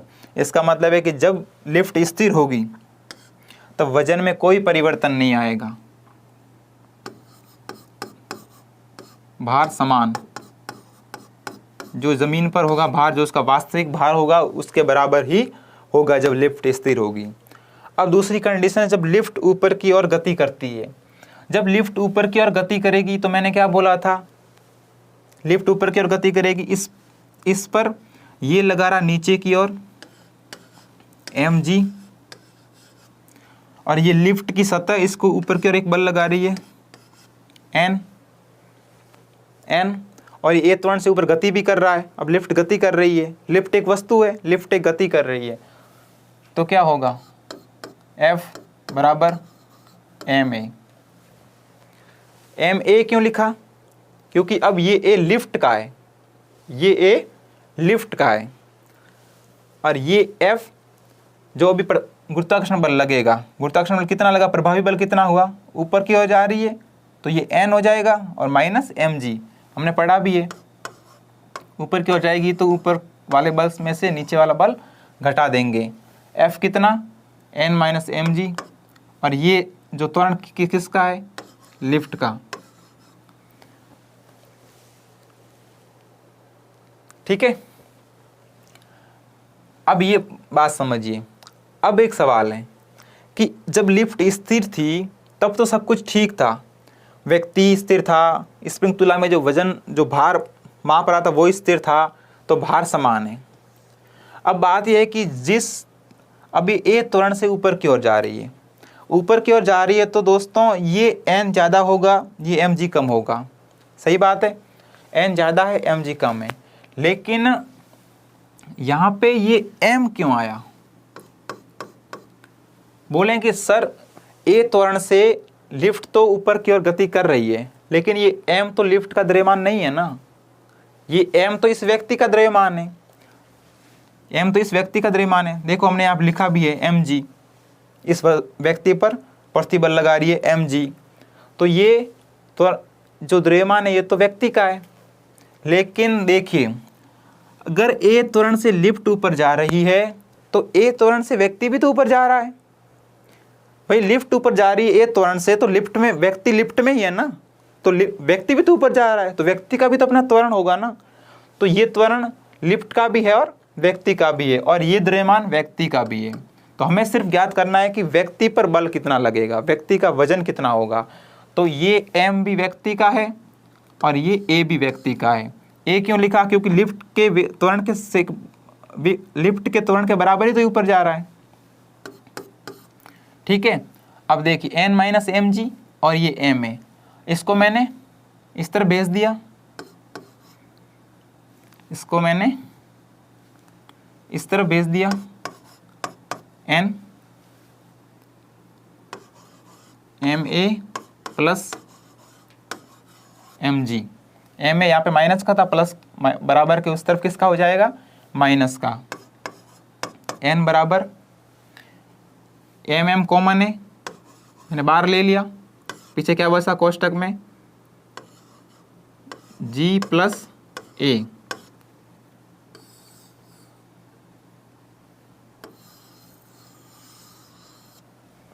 ये देखिए लास्ट में क्या बचा, n equal to M G plus 1 G plus ए।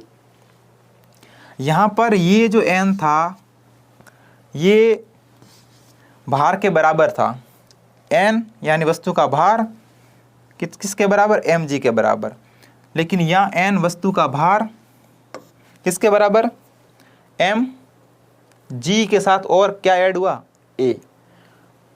आदमी का भार था एम जी, वास्तविक भार वही था जो लिफ्ट स्थिर थी तब मापा गया, भार था एम जी, लेकिन अब इसमें एम थे जी है, लेकिन जी के साथ एक और ऐड हुआ ए, जो लिफ्ट का त्वरण है और वो का वो व्यक्ति का त्वरण है। तो इसका क्या मतलब हुआ, एम जी जिसका भार है इसमें ए और ऐड हो गया, ए का भी कुछ न कुछ मान होगा, 1 2 3, इसका मतलब वजन में 1 2 3 और ऐड हो गया। इसका मतलब वजन जब लिफ्ट ऊपर की ओर गति करेगी तब वजन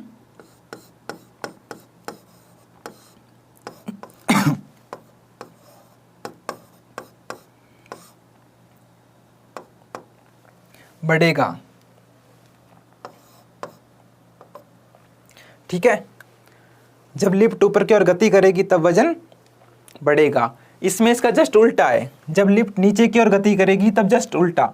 उल्टा क्या? जब लिफ्ट नीचे की ओर गति करेगी। पूरा प्रोसेस समझने की ज़रूरत नहीं है, इतना सब नहीं पूछता, ये सब बताया है समझने के लिए। लास्ट में आपको याद इतना ही रखना है कि जब लिफ्ट ऊपर की ओर गति करेगी तो वज़न बढ़ेगा, और जब नीचे की ओर गति करेगी तो वज़न घटेगा। राइट? लिफ्ट में गति, लिफ्ट में गति के 3 कंडीशन है। अब देखो पूरी समझ लिए।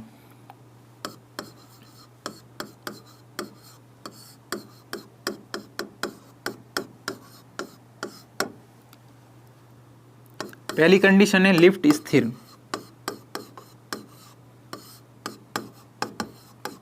अब यहां पे ध्यान दो, पूरा जो निष्कर्ष है वो सीधा यहां पर है। लिफ्ट स्थिर है, भार समान, जितना उसका जमीन पे भार है उतना ही भार होगा। दूसरी कंडीशन, लिफ्ट ऊपर की ओर गति करें।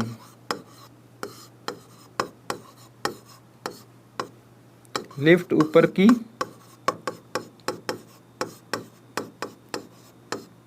और गति, तो क्या हुआ? भार बढ़ जाएगा।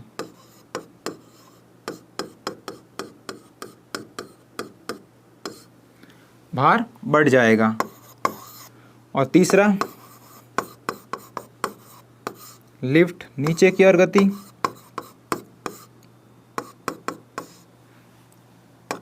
भार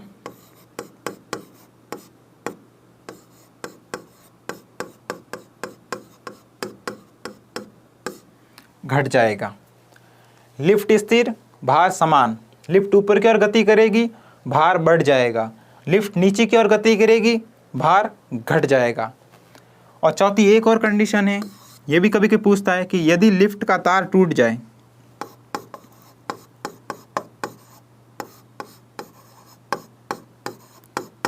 भगवान ना करे आप लिफ्ट के अंदर हो और तार टूट जाए, लेकिन एक कंडीशन है, लिफ्ट का तार टूट जाए तो आपको कैसा फील होगा, आपका वजन क्या होगा? तो जो कंडीशन होगी वो भारहीनता की होगी। भारहीनता, आपको ऐसा लगेगा कि आपको ऐसा लगेगा कि आपका कोई वजन है ही नहीं, बिल्कुल आप भारहीन हो, आपका कोई भार नहीं है। कब लगेगा? जब आप लिफ्ट में गति कर रहे हैं, जब लिफ्ट नीचे आ रही है, अचानक लिफ्ट का तार टूट जाए। जब लिफ्ट का तार टूट जाएगा तो आप कंडीशन कैसी उत्पन्न होगी? भारहीनता की। भारहीनता की कंडीशन आपने अपने दैनिक जीवन में भी बहुत फील करी होगी। आप उस झूले पर कभी झूले होंगे जो ऊपर से एकदम नीचे आता है, जिसे बैठ कर लड़कियाँ उल्टी कर देती है। अब वही जैसे ही वो टॉप पर पहुंचता है झूला, और वहाँ टॉप से जस्ट नीचे की ओर आने स्टार्ट होता है, हमारे पेट में कुछ होने लगता है। ऐसा लग रहा है कि पेट से सब बाहर आ रहा है, कुछ भार ही नहीं है हमारा, बिल्कुल ऐसे एकदम भारहीन हो गए हैं। पता ही नहीं चला कि कुछ भार है भी, हम नीचे की ओर ऐसे हो भी पा रहे हैं कि नहीं, हमें से ऊपर की ओर ऐसा लगता है।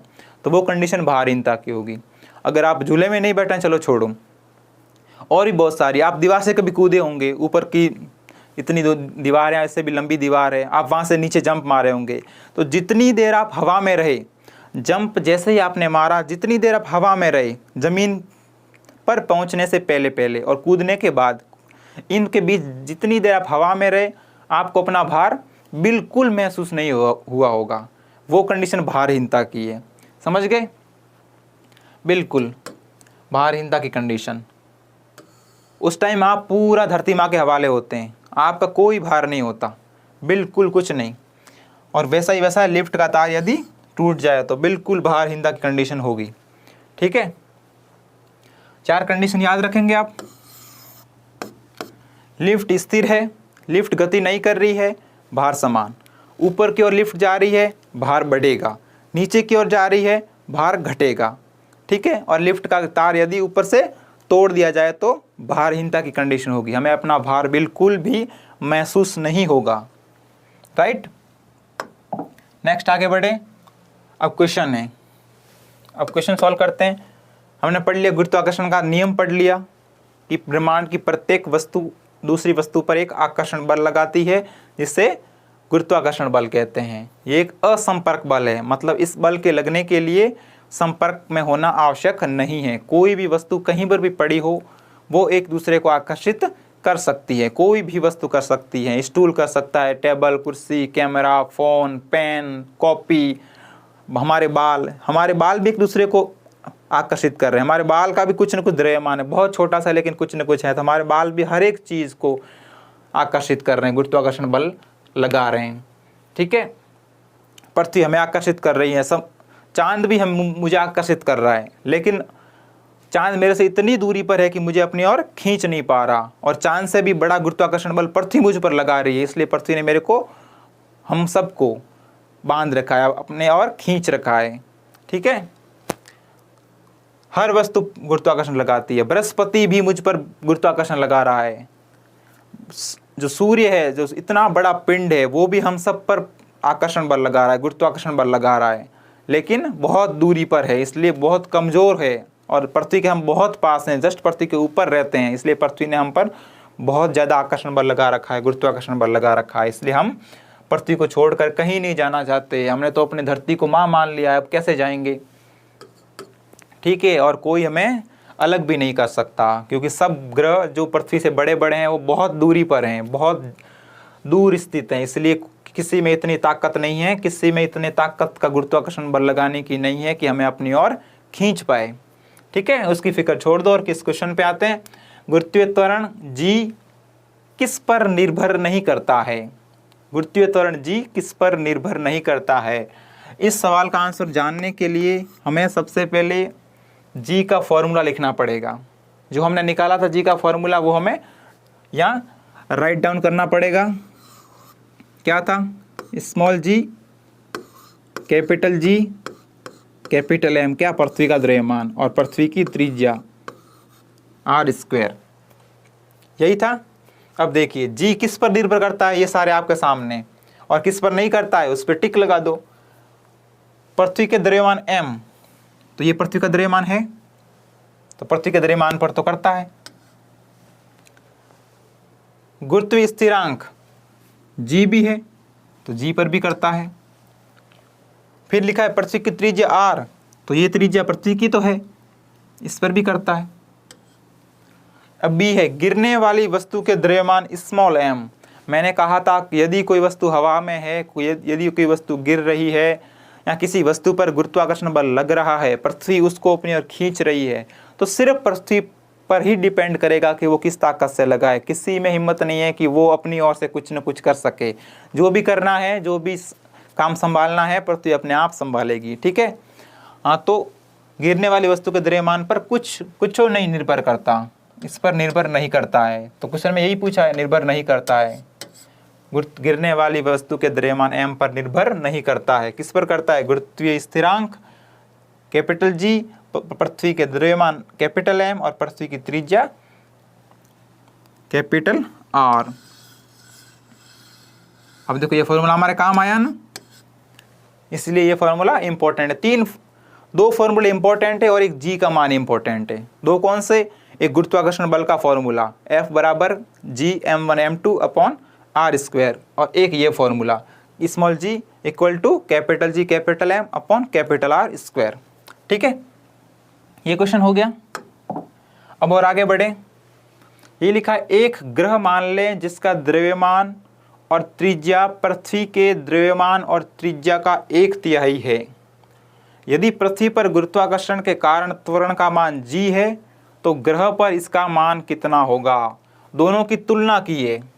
एक किसकी तुलना की है? पृथ्वी की। एक तुलना की है पृथ्वी की और दूसरी तुलना की है छोटे से ग्रह की। छोटा क्यों बोला? क्योंकि यहाँ क्या लिखा है? 1/3। द्रव्यमान भी कितना है? 1/3। द्रव्यमान और त्रिज्या दोनों 1/3 है। 1/3 का मतलब इस ग्रह की तुलना में पृथ्वी 3 गुना ज़्यादा बड़ी है। पृथ्वी की त्रिज्या मैंने मान ली कैपिटल R, द्रव्यमान मान लिया कैपिटल M, तो इसकी क्या है? क्वेश्चन में दिया है 1/3। द्रव्यमान भी 1/3 और त्रिज्या भी 1/3, 1/3। इसका मतलब है कि इसकी त्रिज्या r/3 1/3 हो गई, और द्रव्यमान कितना हुआ m/3, द्रव्यमान भी 1/3। तो जो पृथ्वी पर गुरुत्वीय त्वरण का मान था वो था g। अब बताना है कि इस छोटे वाले ग्रह पर g का मान कितना होगा, उस छोटे वाले ग्रह पर g का मान कितना होगा। अब देखिए,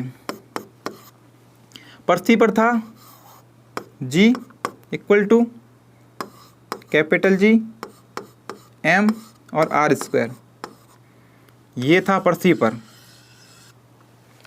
ये था गुरुत्वीय त्वरण पृथ्वी पर। हमें ज्ञात करना है उस छोटे वाले ग्रह पर। तो छोटे वाले ग्रह पर करने के लिए क्या करेंगे, देखो ये पृथ्वी पर था, तो मैंने माना छोटे वाले ग्रह पर G', G पृथ्वी पर है और G' नए वाले ग्रह पर है। नए वाले ग्रह पर याद करना है, तो ये G का मान, गुरुत्वाकर्षण स्थिरांक का मान तो पूरे ब्रह्मांड में किसी भी पिंड का ज्ञात करो चेंज नहीं होगा, क्योंकि ये नियतांक है, हमेशा नियत रहेगा।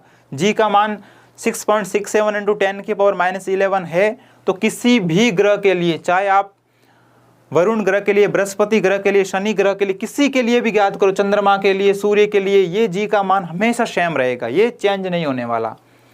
तो इस ग्रह के लिए भी चेंज नहीं होगा G। फिर पृथ्वी का द्रव्यमान था कैपिटल M, लेकिन इसका द्रव्यमान है उसका 1/3। 1/3 कितना हुआ, m/3, m/3। ठीक है, ये हो गया। अब पृथ्वी की त्रिज्या थी r, इसकी त्रिज्या है r/3, 1/3। तो बटा में क्या लिखूंगा, r,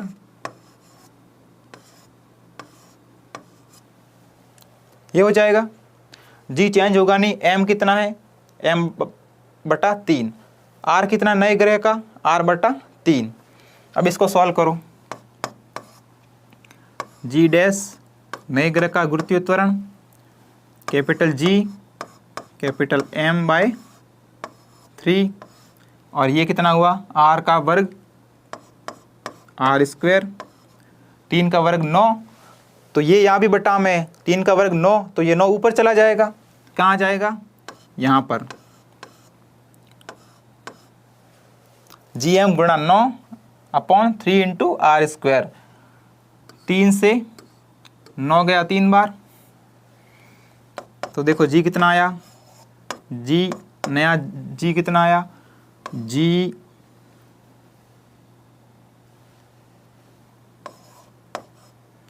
m, ये 3 यहाँ लिख दूं,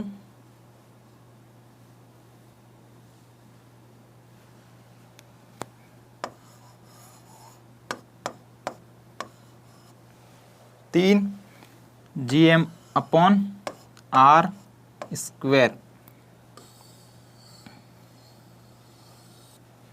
ये आया। देखो क्या आया हमारे पास, G' G 3G, G' 3G m/r²।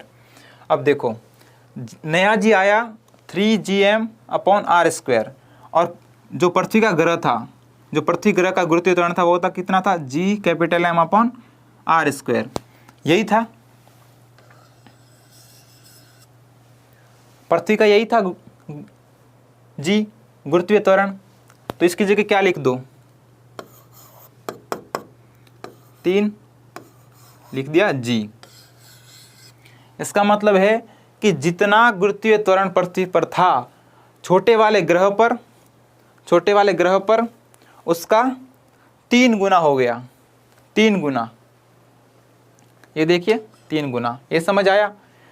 ये सवाल कैसे सॉल्व किया कि पहले जो पृथ्वी पर गुरुत्वीय नियतांक था उसका फॉर्मूला आप लिखो, उसके बाद ये देखो कि नए ग्रह में क्या वेरिएशन आया, नए ग्रह में क्या बदलाव हुआ है। बदलाव एक ये हुआ है कि त्रिज्या 1/3 हो गई, द्रव्यमान 1/3 हो गया। तो बस ये पृथ्वी का था, हमने एक नया जी लिया, जी डैश, जी एम यहाँ पर सिर्फ एम था, नए ग्रह में m/3 है। आर यहाँ पे सिर्फ आर था, नए ग्रह में r/3 है। तो हमने इसको सॉल्व किया, m/3 आर स्क्वायर का आर स्क्वायर हो गया, 3 का वर्ग 9 हो गया। तो ये बटा में है तो ऊपर चला जाएगा, यहाँ पे आ जाएगा, तो 9 ऊपर आ गया, 3 से 9 कट गया 3 बार। अब यहाँ क्या बचा, 3 बचा, gm बचा, 3gm, नीचे क्या बचा, आर स्क्वायर, तो आर स्क्वायर 3gm/r²। अब पुराने वाले जी में देखो, पुराने वाला जी का मतलब पृथ्वी का गुरुत्वाकर्षण नियतांक gm/r², यही था gm/r²। तो इसकी जगह पृथ्वी का गुरुत्वीय नियतांक लिख दो, गुरुत्वीय त्वरण, ये लिख दिया गुरुत्वीय त्वरण। तो नया गुरुत्वीय त्वरण कितने गुना हो गया, पुराने गुरुत्वीय त्वरण के 3 गुना हो गया। मतलब जो नए ग्रह का गुरुत्वीय त्वरण है वो पृथ्वी के गुरुत्वीय त्वरण का 3 गुना हो गया। तो कितना होगा, इसका मान कितना हो जाएगा, 3g, 3 गुना हो गया।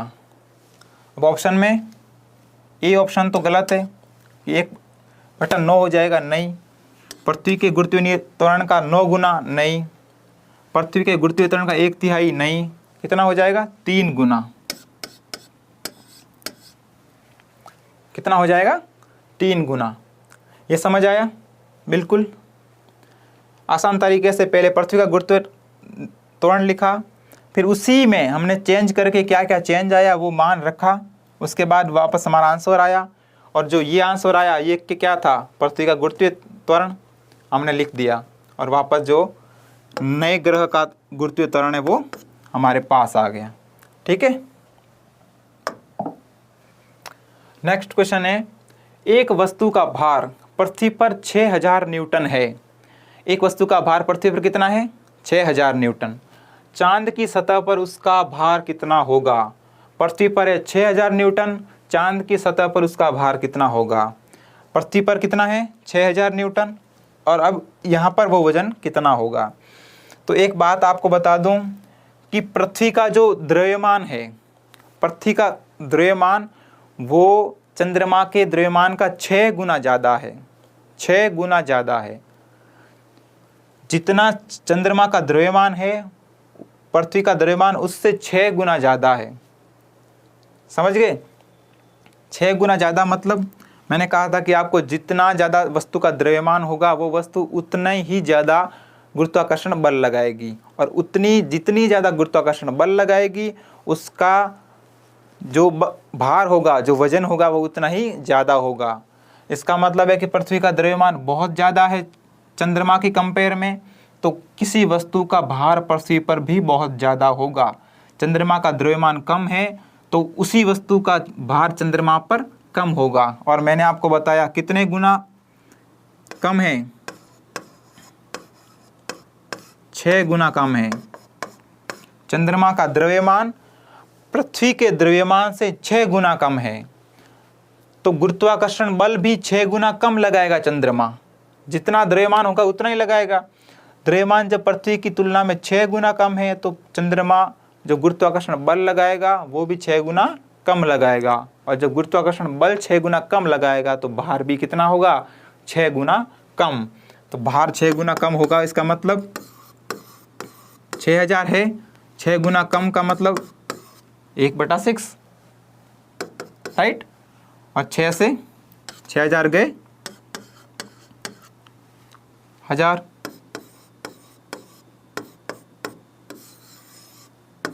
कितना हो जाएगा चांद पर भार,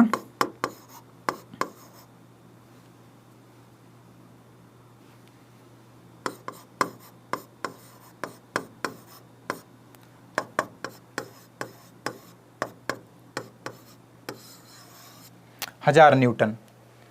कितना हो जाएगा। अब ये देखिए यहाँ पे एक सिंपल सा कॉन्सेप्ट है। कॉन्सेप्ट ये है कि वस्तु का भार जितना ज़्यादा होगा वो उतना ही ज़्यादा गुरुत्वाकर्षण बल लगाएगा, और आपको पता है कि जितना ज़्यादा गुरुत्वाकर्षण बल लगाएगा, जितना ज़्यादा गुरुत्वाकर्षण बल लगाएगा वस्तु का भार उतना ही ज़्यादा होगा, वस्तु का भार उतना ही ज़्यादा होगा। वस्तु का भार क्या है? पृथ्वी के द्वारा जो गुरुत्वाकर्षण बल लगता है वही वस्तु का भार है।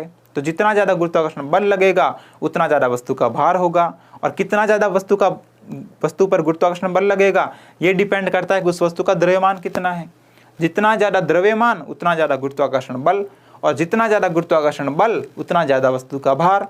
तो यहाँ देखिए, चांद का भार, चांद का द्रव्यमान पृथ्वी की तुलना में 6 गुना कम है, तो गुरुत्वाकर्षण बल भी 6 गुना कम लगेगा। और जब गुरुत्वाकर्षण बल भी 6 गुना कम लगेगा तो वस्तु का भार भी 6 गुना कम होगा। अब वस्तु का भार पृथ्वी पर 6000 न्यूटन है, तो 6 गुना कम क्या होगा 6000 का? 1000 न्यूटन। ठीक है, तो 1000 न्यूटन। तो ये तो ए में ऑप्शन में दिया 3600 न्यूटन, गलत है। 3600 किलोग्राम, गलत है। किलोग्राम तो वैसे ही भार का मात्रक नहीं होता भौतिक विज्ञान में। डेली लाइफ में हम बोलते हैं कि भार, कि मेरा 50 किलो, मेरा 60 किलो, लेकिन भौतिक विज्ञान में भार किलोग्राम में नहीं नापा जाता, न्यूटन में नापा जाता है। तो न्यूटन 100 न्यूटन नहीं है, लेकिन लास्ट ऑप्शन में 1000 न्यूटन। ठीक है, इसका आंसर आ गया। सीधा सा कॉन्सेप्ट था कि जितना ज़्यादा द्रव्यमान उतना ज़्यादा गुरुत्वाकर्षण बल, जितना ज़्यादा गुरुत्वाकर्षण बल उतना ही ज़्यादा उस वस्तु का भार। राइट, आगे बढ़े।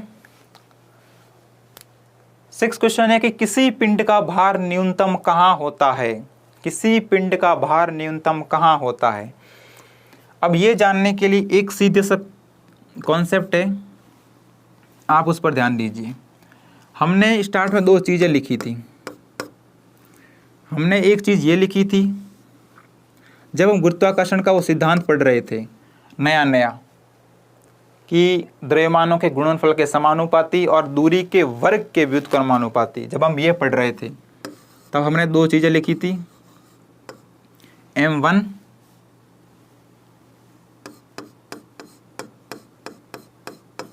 m2, एक और चीज़ लिखी थी m f व्युत्क्रमानुपाती r स्क्वायर, व्युत्क्रमानुपाती r स्क्वायर। ठीक है, अब देखो ये चीज़ हमारे बहुत काम आने वाली है। ये पृथ्वी है, ये पृथ्वी का केंद्र, यहाँ से पृथ्वी की त्रिज्या r, यहाँ से पृथ्वी की त्रिज्या r, एक ये पृथ्वी का अक्ष मान लो,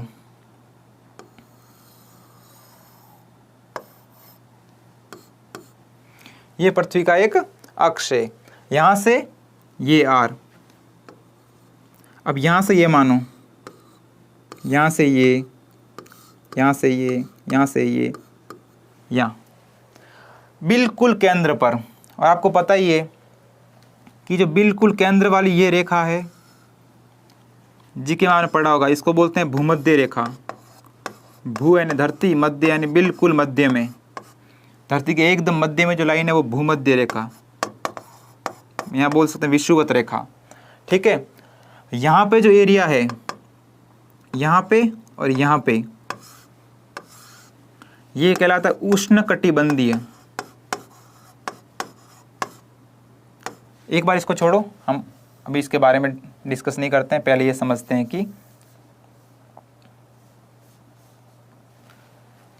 समझते हैं कि भार कहाँ कम होगा और कहाँ ज़्यादा।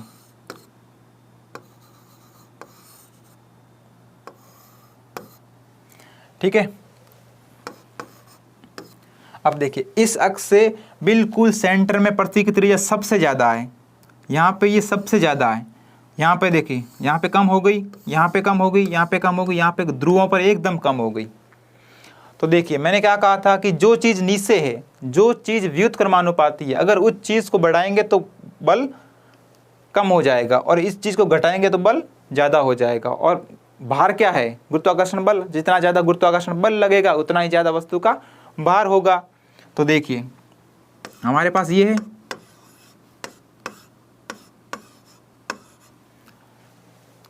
ये r जितना ज़्यादा, r जितना ज़्यादा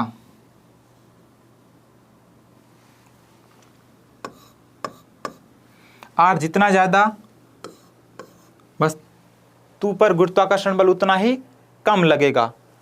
और सबसे ज़्यादा कहाँ पर? पृथ्वी के एकदम बीच वाली रेखा पर, भूमध्य रेखा पर। आर सबसे ज़्यादा, वस्तु का भार सबसे कम। और ध्रुवों पर आर सबसे कम तो गुरुत्वाकर्षण बल सबसे ज़्यादा। ये बात समझ आ गई? यहाँ पे देखिए, यहाँ पे ये सबसे ज़्यादा, आर सबसे ज़्यादा, वजन सबसे कम। ध्रुवों पर आर बहुत बहुत बिल्कुल नहीं है, बहुत न के बराबर, तो वजन सबसे ज़्यादा। अब देखिए सवाल में क्या पूछा है कि भार, हमने अभी थोड़ी देर पहले डिस्कस की कि जहां पर गुरुत्वाकर्षण बल बढ़ रहा है तो साथ ही साथ ये भी मान के चलो कि भार भी बढ़ रहा है। गुरुत्वाकर्षण बल घट रहा है तो साथ ही साथ ये भी मान के चले कि भार भी घट रहा है। ठीक है, तो गुरुत्वाकर्षण बल कहाँ घटेगा? एकदम सेंटर में, जहां पर आर सबसे ज़्यादा होगा। आर सबसे ज़्यादा होगा वहाँ एफ कम होगा। तो कहाँ पे होगा? पृथ्वी के मध्य में, पृथ्वी की मध्य रेखा। क्यों? क्योंकि आर का मान अधिकतम,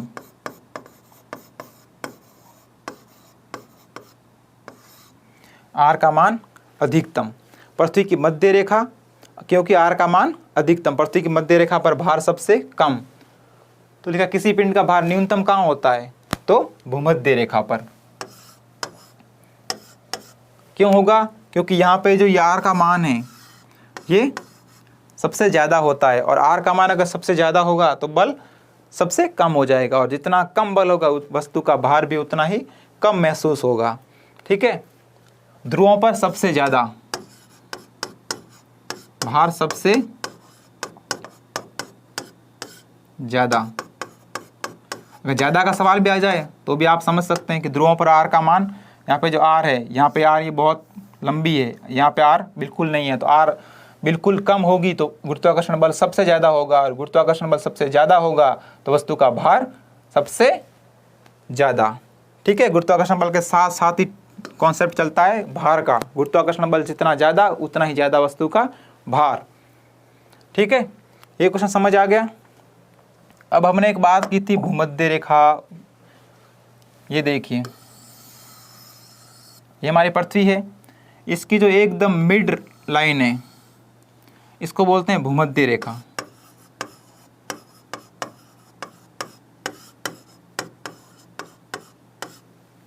ठीक है, भूमध्य रेखा के जस्ट ऊपर की एक लाइन होती है, इसको बोलते हैं कर्क रेखा। और भूमध्य रेखा के जो नीचे की लाइन होती है इसको बोलते हैं मकर रेखा।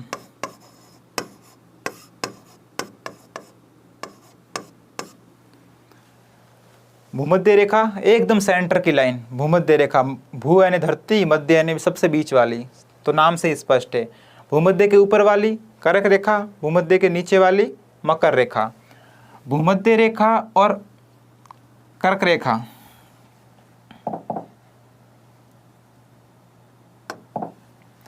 भूमध्य रेखा और कर्क रेखा के बीच जो ये एरिया है, ये क्षेत्र, इस क्षेत्र को बोलते हैं उष्णकटिबंधीय। अच्छा, यहाँ मान लो, यहाँ इस भूमध्य रेखा के दोनों ओर का क्षेत्र क्या कहलाता है?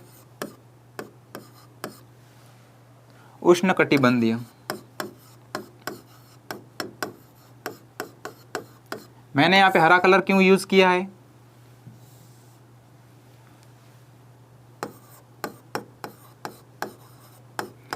हरा कलर इसलिए यूज किया है क्योंकि इस एरिया में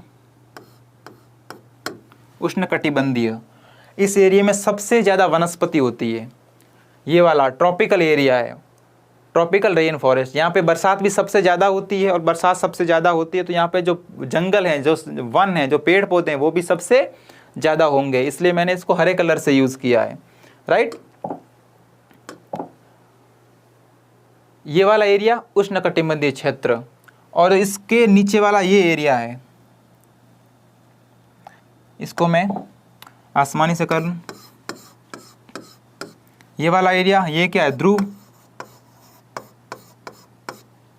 और ये भी क्या है, ध्रुव, और ये वाला एरिया, ये दोनों है शीतोष्ण, यहाँ पे बर्फ जमी रहती है, शीतोष्ण क्षेत्र। ब्लू कलर दिख रहा है, हाँ ओके, ये वाला भी शीतोष्ण और ये वाला भी शीतोष्ण, राइट, सही है। भूमध्य रेखा के दोनों ओर वाला उष्णकटिबंधीय, ये वाला, ये शीतोष्ण, ये शीतोष्ण, राइट। आगे बढ़े। आगे सवाल है कि पृथ्वी पर किसी वस्तु का द्रव्यमान 10 किलोग्राम है तो पृथ्वी पर इसका भार क्या होगा।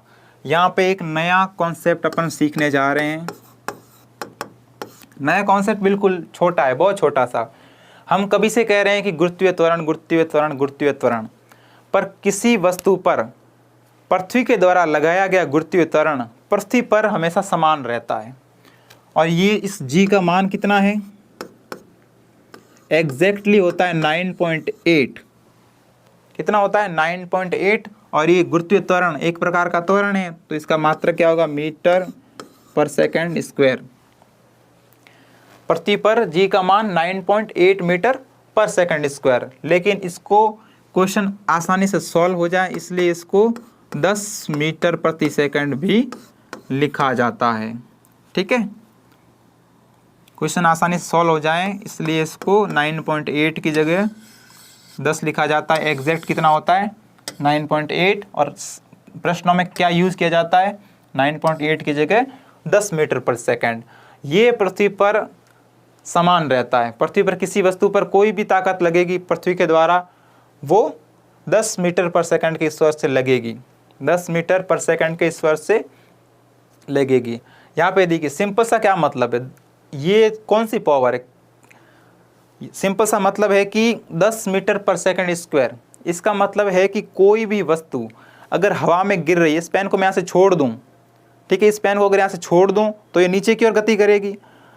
तो 10 मीटर पर सेकंड स्क्वायर का मतलब है कि ये एक सेकंड में 10 की स्पीड से बढ़ेगी। एक सेकंड में यहाँ से अगर ये एक सेकंड यहाँ तक पहुँचने में लगा रही है, यहाँ से मैंने छोड़ा, एक सेकंड में यहाँ तक, यहाँ से यहाँ तक पहुँची, तो इसका जो वेग होगा वो 10 मीटर पर सेकंड से बढ़ गया।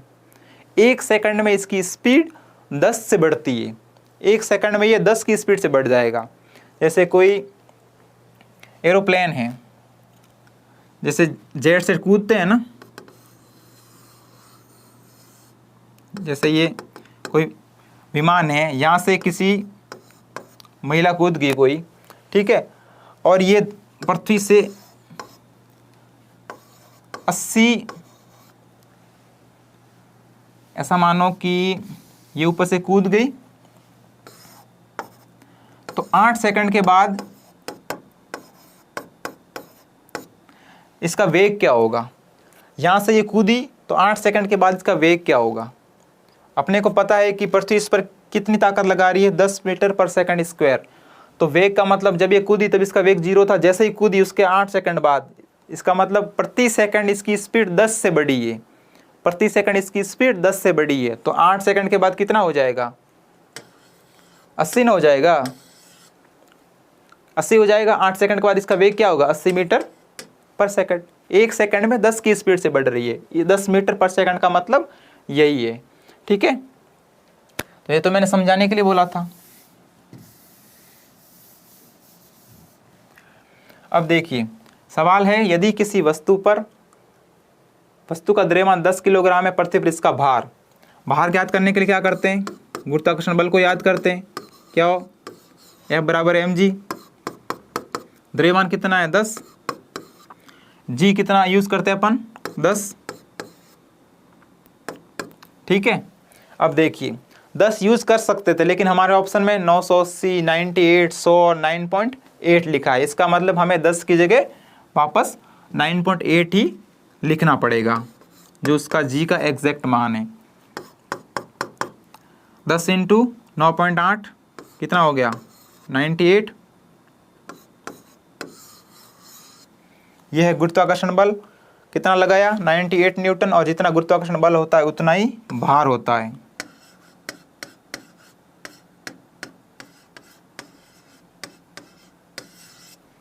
(98 न्यूटन। तो वस्तु का भार कितना होगा?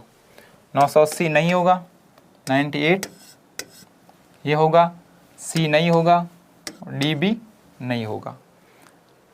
राइट? ये एग्जाम में पूछे हुए क्वेश्चन है। पृथ्वी पर किसी वस्तु का द्रव्यमान 10 है तो पृथ्वी पर उसका भार क्या होगा? 98। जितना भी द्रव्यमान होगा उसको 9.8 से या 10 से गुणा करेंगे तो वस्तु का भार आ जाएगा, क्योंकि उसी ताकत से वो पृथ्वी उसको अपनी ओर खींच रही है। आगे क्वेश्चन है कि किसी वस्तु का वजन जमीन पर 60 किलोग्राम है, एक समान त्वरण के साथ लंबवत ऊपर की ओर गतिमान लिफ्ट में जब उसका वजन नापा जाता है तो व्यक्ति के वजन पर क्या प्रभाव पड़ेगा? नॉर्मल सी बात ये कहना चाह रहा है कि कोई लिफ्ट है, उसके अंदर कोई व्यक्ति खड़ा है, लिफ्ट ये त्वरण से ऊपर जा रही है, तो व्यक्ति का वजन क्या होगा? ये तीनों लाइनों का मतलब यही है कि 60 किलो है, अभी फिलहाल वजन 60 किलो है, लेकिन लिफ्ट ऊपर जा रही है ये त्वरण से, तो व्यक्ति का वजन पर क्या प्रभाव पड़ेगा? तो हमने 5 कंडीशन पढ़ी थी, 5 कंडीशन पढ़ी थी, पता है आपको? ये वाली लिफ्ट में गति, लिफ्ट स्थिर तो भार समान, लिफ्ट ऊपर की ओर गति कर रही तो भार बढ़ जाएगा, लिफ्ट नीचे की ओर गति करेगी भार घट जाएगा, और लिफ्ट का तार टूट जाए तो भारहीनता की स्थिति आ जाएगी। अब देखो लिफ्ट ऊपर की ओर जा रही है तो सीधी सी बात है भार बढ़ जाएगा। अगर वो 4-5 कंडीशन हमें याद है तो यहाँ पे सॉल्व करने की जरूरत ही नहीं है, ऊपर जा रही है हमें सीधा पता है कि भार बढ़ जाएगा। तो अभी कितना है? 60, तो 60 से ज़्यादा हो जाएगा। ए ऑप्शन लिखा है नहीं बदलेगा, तो आंसर ही गलत है, शून्य हो जाएगा। नहीं, शून्य कब हो जाएगा? जब लिफ्ट का तार टूट जाएगा। 60 किलो से ज़्यादा मापा जाएगा, बिल्कुल सही है, क्योंकि 60 किलो से बढ़ जाएगा। 60 किलो से कम मापा जाएगा, नहीं। कम कब होगा? जब ये लिफ्ट नीचे आ रही होगी। तो C answer is correct answer. Right, आगे बढ़े। लास्ट टॉपिक है हमारा उपग्रहों की गति और पलायन वेग। उपग्रहों की गति और पलायन वेग। उपग्रहों की गति किसके कारण संभव है? गुरुत्वाकर्षण के कारण। गुरुत्वाकर्षण के कारण उपग्रहों की गति किसके कारण संभव है? गुरुत्वाकर्षण के कारण। ये देखिए, ये हमारी पृथ्वी है और ये इसका प्राकृतिक उपग्रह मून है, चांद है। ये चांद इसके चारों ओर चक्कर लगा रहा है। क्यों? क्योंकि पृथ्वी ने गुरुत्वाकर्षण के कारण इस चांद को अपनी ओर खींच रखा है। पृथ्वी जैसे ही गुरुत्वाकर्षण बल तोड़ देगी तो ये चांद पृथ्वी के चारों ओर गति नहीं करेगा। राइट, और एक ये देखिए, ये सारे कृत्रिम उपग्रह हैं। कृत्रिम उपग्रह, इनको भी पृथ्वी ने गुरुत्वाकर्षण के बल से बांध रखा है। अगर ये गुरुत्वाकर्षण का बल छोड़ देंगे तो ये हवा में इधर उधर ही गति करते रहेंगे, लेकिन पृथ्वी के चारों ओर गति नहीं करेंगे अगर गुरुत्वाकर्षण बल नहीं होगा तो कृत्रिम उपग्रह हो या प्राकृतिक उपग्रह, जो भी किसी ग्रह के चारों ओर चक्कर लगा रहा है, इसका मतलब है कि उस बीच वाले ग्रह ने उस पर गुरुत्वाकर्षण का बल लगा रखा है।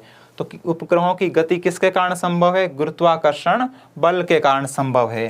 गुरुत्वाकर्षण बल नहीं होगा तो कृत्रिम उपग्रह हो या प्राकृतिक उपग्रह, कोई भी माई का लाल किसी भी पिंड के चारों ओर गति नहीं करेगा। राइट, उपग्रहों की गति समझ आ गया, गुरुत्वाकर्षण बल के कारण संभव है। गुरुत्वाकर्षण बल के कारण संभव है। ग्रहों का परिक्रमा पथ क्या है? यहाँ देखिए, ये इस पथ में परिक्रमा लगा रहा है, इस पथ को बोलते हैं वृत्त।